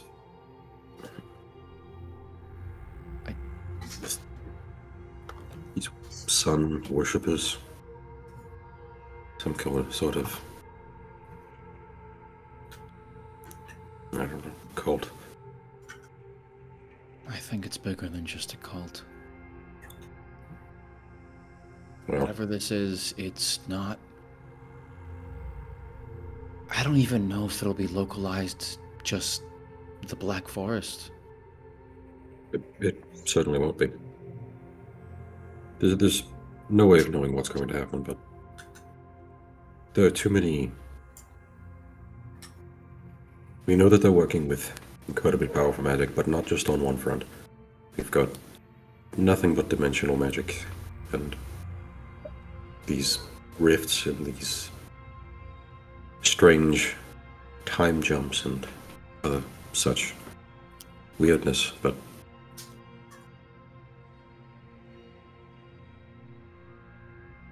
Whatever it is, I mean, fuck. We're a part of this net now, whether we like it or not. I mean, we went through the fucking gauntlet. That's not a small action. It's almost symbolic, like something out of a fucking fairy tale. It's... another lamp. No, that was a cat. Knocked over by biggest boy. I'm trying. This... To me, this feels like our problem. To me, this feels like we have to fix this, whatever's happening. Certainly not something we can avoid at this point. I'd like to try, but yeah, I don't know how we would. But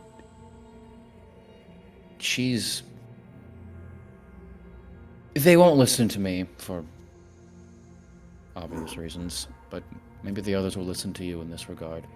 But whatever's happening, it's going to happen eventually, and it's not going to give us a warning. It's just going to happen, and everything's going to be to shit.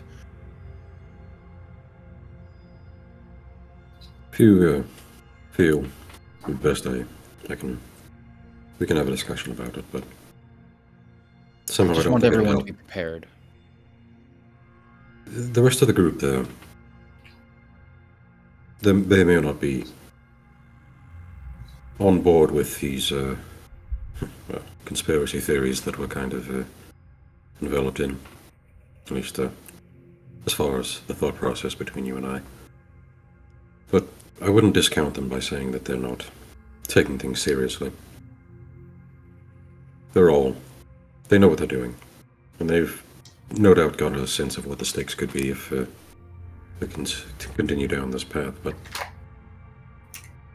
Well, sometimes it doesn't need to be this global, overarching problem that could tear the world apart. Sometimes it's just help people where you can. If we have the opportunity to do it on a larger scale, wonderful. They know what they're doing. I know. No, you're right. It's I think we're more on the same page than you might think. Let's keep an eye out, for everyone's sake. Of course. Well, now we've got some drama to deal with a very large man. At least it's a creature I can somewhat respect. Yeah, damn near cut me in half.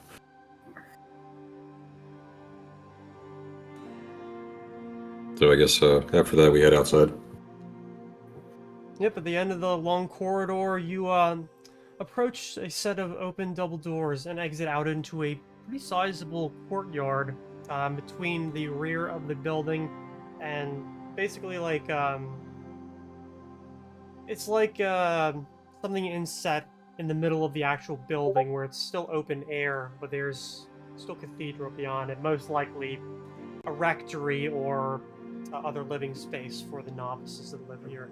And sitting at a very small pond, like on like a basically a sizable stone table, is the frost giant, who is sitting. He has a bag, like sitting on the ground, and he's like sitting there, running like a whetstone down the edge of the axe, just sort of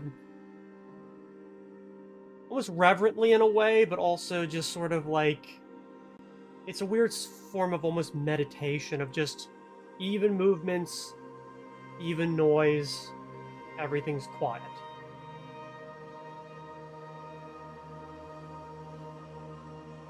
And he does not notice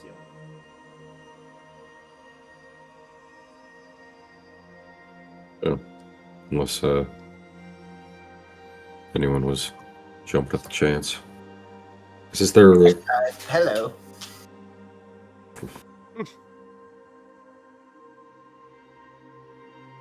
He like stops like mid stroke and just like kind of looks up, like blinking as if he's coming out of basically out of a trance. Kind of looks over and then just, like squints a little bit. Like puts the whetstone down, reaches into his bag, and pulls out a small set of glasses that he puts on the bridge of his nose to look, and he's like, "Oh, yes, I remember you. The arena. Yes. Yes. You put up a good fight. You were very intimidating from what I can hear. I was not in the storm itself, but from what I can hear, you are a very fierce fighter. Yeah, well, that fight didn't exactly go along the route that I had expected it to. Then again, I was only told to expect maybe like 4 people coming out of the other door, and things didn't go that way. Yes. Apparently, the general performance was a bit higher than average across the different rounds. Well, I can believe it. A little more surprised that they allowed and he like kind of like he's got the glasses like held in one hand, and then he like gestures towards Sven and towards Phoenix. Years ago, that wouldn't have ever happened. Fuck you trying to say? You actually say that? Yeah, I do. Do you look like a That- fox, or do you look human? I look like a fox right now. Okay, well then includes you. I just assume that you're. Oh, sorry. I look like a human right now. Sorry, brain. I normally look. Is there anyone around, like in the courtyard, or is it just him? It's just him. I'll go to my fox form then. Hmm. Make it 3. So I'm told. I take it that means you've been around for quite a while. He kind of like looks to the glass and says, "What gave it away?" Well, just a educated guess. You'll have to excuse me. I'm not sure that I've ever conversed with a frost giant like yourself before. Where exactly are we, by the way? You're in a Courtyard, kinda courtyard, Red Temple. kind of behind, but sort of still within the Red Temple. It's open This air, is so you're standing on grass and stuff. There's a water feature and trees and bushes.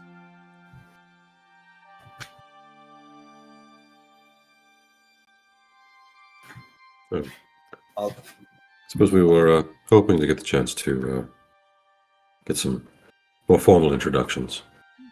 The fight lasted a little. Well, the end of the fight was a bit of a mess, as I'm sure you were aware. Yeah, you're telling me. Don't exactly remember the end of it. I think I'm getting too old for this shit. It was a lot of things happening all at the same time. I think I was also unconscious. Yeah, I was pretty blinded. kind of remember punching your lights out and laying you down, and then it just sort of ended there. Oh well. Sounds I got familiar. paid regardless, so. Yes, it's quite a brutal weapon. I remember the cleave going straight through my chest. At least it felt like it. And he kind of like looks to the double axe, and he's like, "Well, that's what happens when I have a weapon bigger than you." Speaking of weapons, just kind of reaches and pops Fenrir out. Just out of curiosity, is this seem to be somewhat familiar to you, or? He turns on the table, like lifting the axe up and putting it down, and he like leans forward and puts the glasses back on, and he says, "You're gonna have to come closer. I can't make it out." So he'll just walk up to the table and just gently rest Fenrir on it, but he doesn't take his hand off the haft. You know, the giant has to slide down away from you in order to turn and like bend over and look through it, and you kind of get like the sensation of what the fuck are we doing from Fenrir. Like not like upset or angry, just of like what the fuck. And he's like, recognize some of the runic work. Motifs of old stories. Don't recognize the work though. My guess, if I hadn't seen the runes, would probably be dwarfs or perhaps deep dwarves. Runes, though, I don't think the Dwerger would know much about, and Amongst the dwarves themselves, I don't know anymore. They might keep that up, or they might not. Depends on the clan, depends on the area.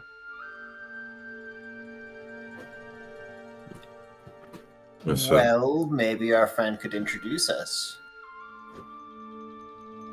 I look over at Giro, like, Well, there is a skyhold nearby. If we make our way up there, we could probably find someone who knows more about this. Most likely, you'd have to look for a runesmith. My younger days, I know my clan had one. Yeah, didn't live too long. Kind of how it goes among giant society, the ones that aren't settled, that is. Even then, if I'm being honest. Well, you've come very far. Yes, it's, I've been traveling a very long time. It's, there's always a market for... big, strong monster. Do you think you'll ever return home? Not anymore, no. Half of them will treat me like I'm a traitor just for going outside. Half of them is a threat because I survived. Fair enough. That's well. I regret to inform you that I've heard some rather nasty stories about some encounters with frost giants. So We don't eat people. That's Cyclopses. and hill giants. And ogres. Hill giants are barely giants. And ogres? He just, like, shakes his head, puts the glasses on, and looks down at it. Like, really, like, squinting, like, really hard. Like, leaning for... He had, like, his whole beard's almost, like, hanging away from his head. Whoever did this, though... This looks old. Very old. we had the same Cycle. conclusion. But as you might say, the runes gave it away a bit. It's I'm not sure entirely where it's from, but the connection to the north, some of the dwarf skyholds, some of the interactions with the frost giants up north, some of the more territorial ones. What's interesting... Yes. And he, like, kind of nods. What's interesting is... the wolf symbology is not uncommon up north. I guess what's interesting is... He sits back up and says... Have you ever heard a story? Human one, but I'm pretty sure they copped it from us. But a prince... uncle comes, kills his father, takes over the throne. Chases him out into the mountains. This is either Macbeth or Lion King. Yes, and, well, technically yes. No. He ends up in the mountains. And ends up making a friend with a frost giant. Realizes that his uncle had made a lot of enemies among the non-humans, or fire giants, depending on the telling. I've also heard it being vampires once. Don't really believe that one. Either way. The giant takes the human into the mountains and up to see a master blacksmith. Right. Dwarven man. But not like, he gestures towards Gilgamesh, not like the ones that are walking the surface now. Bigger, heavier, usually blue of the skin, working It with can be lead heavier. and silver. And the blacksmith tells him that he can make a weapon that would kill his uncle. But in order to do so, he would need to bring him 2 souls to bind to the weapon. Well, 1 to one weapon and 1 to a twin. He, stops the story there and looks at it and says, often enough they say, whoever it is or whatever it is he killed, were either winter wolves or, in some tellings, werewolves. Either way, human and the dwarf and the giant bring the 2 souls back to the dwarf who makes them the weapons. And the human is able to kill his uncle and retake the throne. I've heard a couple of stories how the uncle dies. Sometimes it's in pitched battle, sometimes it's downfall by his own hubris. I don't think either really matters. The only reason I remember this story is the blacksmith part. That's usually a feature that most humans aren't smart enough to come up with, or knowledgeable enough to come up with. Because old dwarven and giant blacksmiths weren't just blacksmiths.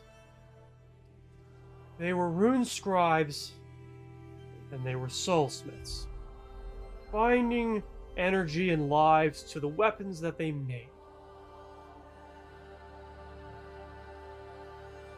He just leans forward and looks back at it. I've heard tales of... Oh.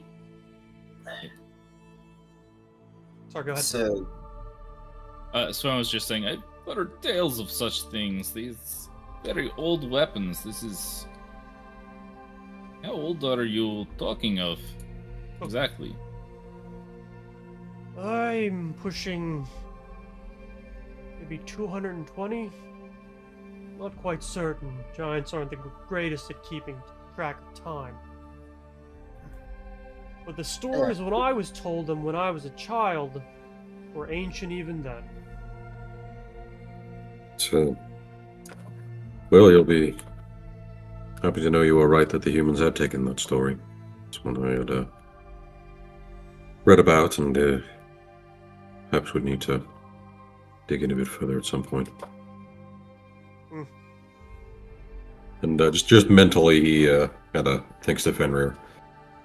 You want to tell him, or do you want to just leave it? The Fenrir has remained very quiet during most of this. Even as the giant would lean forward and look at it through his glasses, he's remained almost sheepish, in a way. And he says, maybe you should. Well, it's just backed out now. It's I can't say for sure, but there are a lot of similarities in Fenrir and the story that you're referring to. I don't know if it's the same one, but it's a thought.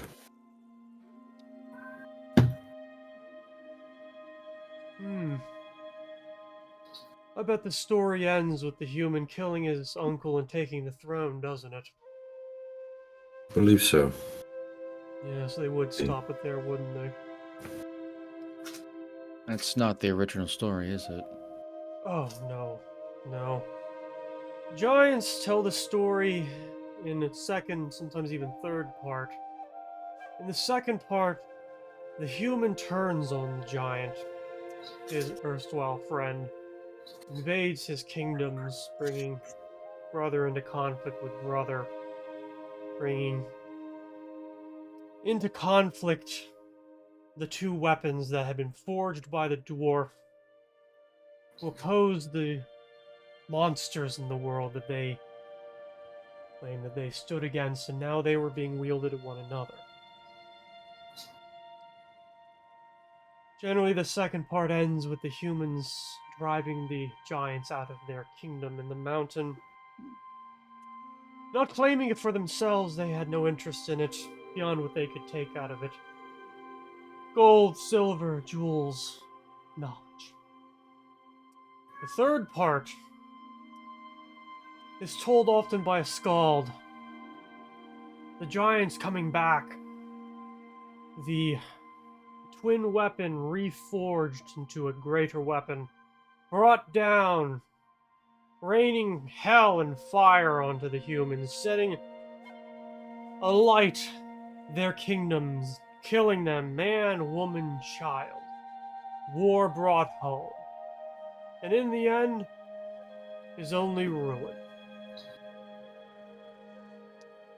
Now, why these happened, I don't remember anymore.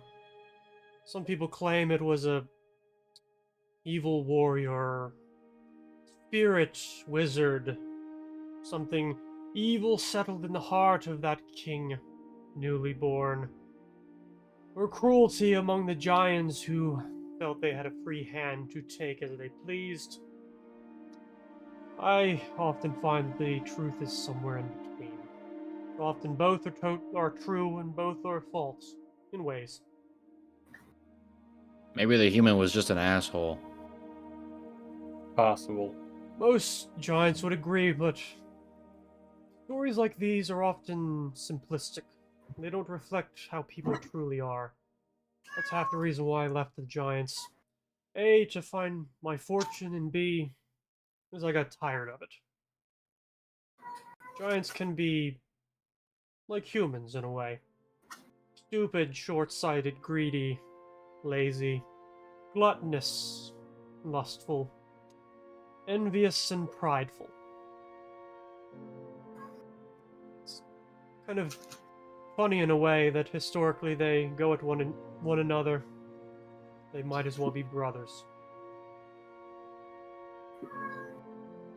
One's just a really, really tall brother. It is interesting that they've got so much shared mythology, if nothing else. Which is why I put stock in it that perhaps some of it's true. And he kind of leans forward, like gestures his glasses and says, "And do you know who isn't mentioned again in the following two tales? The blacksmith. Always wondered about that. Why isn't the blacksmith mentioned again? The dwarves don't come up once more. Sometimes they're mentioned as making weapons for whoever can afford to pay their Dane guild. Their blood price. I always kind of wondered, did the fault lie in the weapons? Were they made to be brought into conflict, and as soon as the conflict ended, a new conflict had to be made? If you ever find a dwarven rune scribe who knows this answer, I would be interested in knowing. Not that I'm certain there are any among even them who are old enough to remember it. Well, no rune scribe myself, but just kind of looking down at Fenrir. You may be onto something. Well, this was a very enlightening. I'd hope to talk to someone who might be a bit more knowledgeable in this sort of context. And after such a interesting and chaotic mess of a fight, it was good to speak to you. Well, it's always nice to know that there are people who don't have the ridiculous connotations that every giant wants to kill humans and grind their bones for their bread. Whatever nonsense humans say about us. Not that it isn't at least partially true, if I'm being honest. No, to be fair, with the giants that we have seen before did try to do that. Or at the least little something similar. ones? Yeah, they will. It was the ones with the two heads. Oh, The, those the- fuckers. They're Yes. not giants. They're cyclopses pretending to be giants, and even cyclopses aren't giants. Mm-hmm. Fair enough. Only They're rather tall, though. cyclopses eat their own young. Jesus. Yes. I'm afraid my few times running across ogres on my travels left me a bit wary, and not just of the smell. They say the cyclopses once had a glorious empire of their own, until they couldn't stop eating each other. Yeah. I mean, Stop eating each other. a little less metaphorical, but seems that happens to a lot of kingdoms. I suppose it does. Either way, I would definitely look for somebody who knows the other parts of that story, at least better than I do. Scalds among the northern kingdoms might know. Perhaps some of the dwarves might still have records if they cared to. There might be some other giants who might still keep to the old ways, but there are not many anymore. There's not nearly as many of us left as there used to be, but those who remain. Perhaps if we've got the time. Be nice to go up north again. I'm not certain where I'll go after this, but maybe a little jaunt into the mountains to enjoy the cold for a while would do my bones some good. It's way too hot here. Can imagine. Well fought and story well told. Suppose we'll leave you back to your sharpening, unless someone else has got business. So, If it isn't too forwards, could I ask, do you drink? Could we perhaps buy a round for you, or how much does it take for a giant of your kind to get drunk, actually? Now I'm curious. depends on the brew. Giant beer and whiskey is... Well, let's say if a human consumed even a human-sized portion of it, I'm pretty sure it would kill them. That tracks. But human brew, quite a lot. Would you mind if we bought you around? As you seem like a very nice person, and I'd like to at least thank you for helping us Mm. in some small way. Well, I can always certainly wait here. I don't dare go out into the city, but if you're in the mood to hear tales most human ears have probably never been graced with, I will be here until nightfall. If I'm honest, I would be very interested in this. As would I. Actually, so would I. Count me in. I would have to Really? think on Okay. some of those stories. It's been a long time since I've had to recount them, and even longer since I've heard them. Well. Oh, and before you go, he kind of turns and puts his glasses away. Picks the hand or the axe up and just takes the whetstone to the edge. Kind of looks obliquely towards you guys and says, "You can tell it that I can feel it in there too." He can hear you. As I assumed.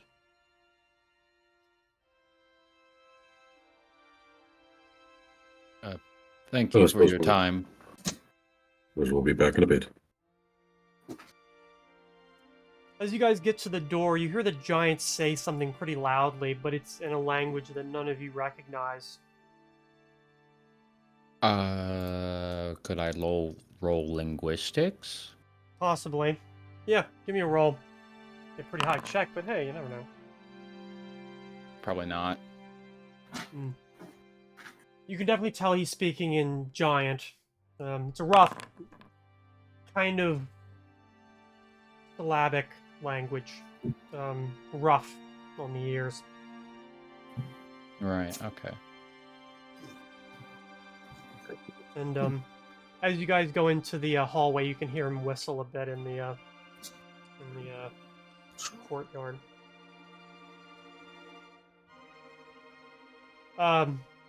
You all hear Fenrir state, what he said was from one battle brother to another.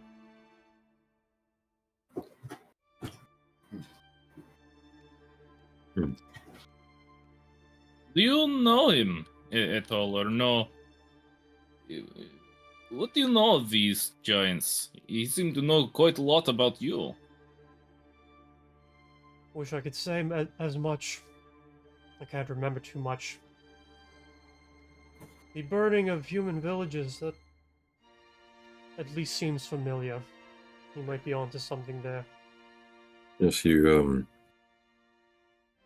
showed me a bit of it. You don't remember.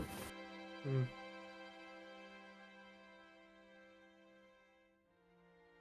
Rather large battle, if I don't recall incorrectly. It's hard to make out a lot. It's harder to remember as much. I don't know him.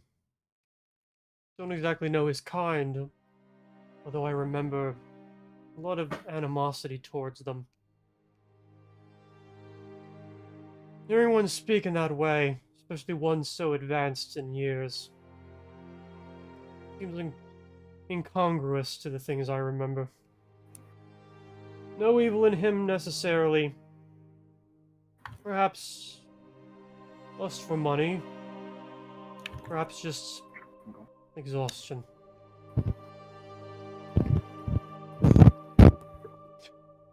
Fucking cat. Pay Good. attention to me. I know. It's like They You will hear see- crunching as Ader is just like chewing on the side of a door frame. No! Stop. I swear I'll mend that.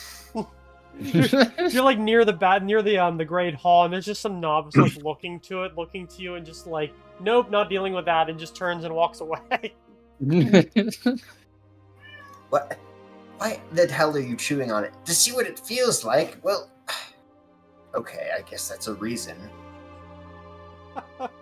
All right, and as you guys re-enter the main hall, I think that's where we will be ending for this night. All right. Okay. New drinking buddy attained. Yeah, maybe. Because we need Final the party drinks at in the general. table. Yeah, the party in general needed an excuse to go drink more. Exactly. Yeah. Because it's been like Yeah. 8 hours. Yeah. I've got the tar barrel carried later, so I probably won't drink. Pussy. We'll say I know. It's also- I'm pretty sure I said by nightfall, but no, he'll probably leave by morning. Hmm. What I meant. Well, Usually we've got all probably- night to drink then. Oh yeah. All right, so thank you all for playing. Thanks for everybody who's watching us, whoever you are and wherever you may be. And I guess this was a relatively more upbeat episode of Rough Rolling, even if we spent the first 2 hours talking about Did we? gear and doing accounting. Yay, accounting. It really was 2 hours. It was, yeah. It And I'm not it gonna was- cut that out when I upload this to YouTube either. was an hour and a half. You That's probably content. should. You probably. The other half hour was us arguing about it. Arguing. Yup. Fist That fighting. tracks. And mostly just me arguing about it. But anyway, that'll be something that we will want to remember to do between sessions. Yep. Yes, if there's any more of that needs to be done, let's handle it outside of session, and then you guys can argue about it outside of the session. Yes. And hopefully not carry it into the session and be like, alright, what I really meant was. I've still got gemstone business I need to handle. Should I handle that outside of session Yeah, now? that probably wouldn't be a bad idea. I was When gonna we- ask about that. You did say you were gonna take all those gems and sell them, and they haven't been sold yet. We're Yeah. still waiting on the income from You, the. you mentioned that you felt really bad about the the state of things, so you were going to give us all of the profits, just split four Yeah. ways. Oh, well, that. I don't know that we ever put those up for auction. The ones that we Nope. got, So, what I think the discussion was that was Gurgamesh is doing the work, and he's going to take a little bit of the profits up front because he was taking, actually spending his own money to buy some of this stuff. But the gained profits on top of the stuff that he had crafted, because they were all generally stuff that we had collected as a group from adventuring, they were going to be split between the 5 of us. But I think the reason that nothing has been sold yet is because most of the items are at a price point higher than what anyone in this town can afford. Yep. Yeah. Basically, yeah, you're gonna have to take it to Lunabrook or Althold or Oxnaburg, somewhere else. Though, That's if we're going with the numbers that Natari rolled out, which yeah, the only one. Eh. well, The only so one I've gotten around to is the Sapphire Amulet, which is dubiously worth 6,000 gold pieces. Because that was one crafted before our where we redefined the rules, and also it was appraised by Natari, who may not have Did not given roll it well. Holy shit, she rolled real bad. So 5. when we find out the real value of this, we're gonna have to play by the old rules because The value, I rolled- yeah. I rolled to quadruple the value, so whatever it's really worth, it's quadruple the. Yeah. It's still pretty good. Even if it's So, and then- like, even with that, if it was worth 6,000 gold, you're still gonna have to go to a much larger city to move it. Just Yeah. I do think there might be something too, because yes, we're going to have a hard time selling that, but trading them for similarly valued magical items might be slightly more viable in a town like this. I would say Possibly. so. yeah. But I think selling it is probably the better way of going. Yeah. In I do general. agree. I think selling will be best, just because if we traded, it becomes kind of worth less at that table when you're. Well, trading. here's what we do. So I've got 2 items to attend to with the gem store. I'll add this as a third, where I go in and reappraise all of these gems so we can actually prioritize stuff. Because you have 2 like smaller items that are up for sale in his store. Right. I think you tried to have this one listed, and he basically that's where you learn. He told you like, Yeah. if it's worth that much, brother, who's gonna buy it here? Like, yeah. Oh, that's right. We were gonna try and offer it to the prince. Just give it to Yeah. a random peasant. So you'll do a payment plan for them. So Yeah. Pay me half now, and Welcome to Kmart. You can put it on layaway. Important question. Now that we have another little slave buddy in the form of the homunculus, yeah. who do you think is smarter, Lugo or the homunculus? Homunculus has got 10 int, so even toss. Well, wisdom. Oh, wisdom. Homunculus has 12 wisdom. Yeah. Oh. 7 charisma. Wow. But I mean, if you can't talk, there's only like so many charisma based checks you're probably going to be making. Honestly, So- 7 charisma is more than I was expecting. What's You funny just is that with the intelligence tie, we go to wisdom, and Gurugamesh has 12 wisdom. Nice. Hey. So Well, I know Sven has 14, so Wow. I would like. Did you just call your own character Skren? yes. Oh, okay. Well, Daxius has 10, so technically the homunculus and Grugamesh are wiser than Daxius. Nice. Well, Lugo does have a character sheet, so I know what his stats are. I would like Lugo to has cast strength identify on his 24. stats. In Yeah, the Battle Ludo of the has, Wits, we're gonna have to see who might win. The dumpy dragon homunculus, or the man, the human man. That's right. And we're totally But- allowed to pit them against each other because they're not our slaves. Yeah. Yeah, Not legally. he'd probably be fine with it. The homunculus knows everything that I know, somehow. Which also means that he could be used against me. But you know, But he can't talk, so. he can't talk, Thank you. but he All could right. be, You- magic, says you can- magically mind invaded. It says you can spend 500 gold to give him a voice. Oh Are we still streaming? I think we Oh, I are. can? Yeah. Yeah, we are. Oh, yeah. Yeah. Guess, Yeah, so we'll see y'all Okay. next week, and thanks for watching. Bye bye. Don't forget to like and subscribe. oh yeah. Bye-bye. Yes. Make sure to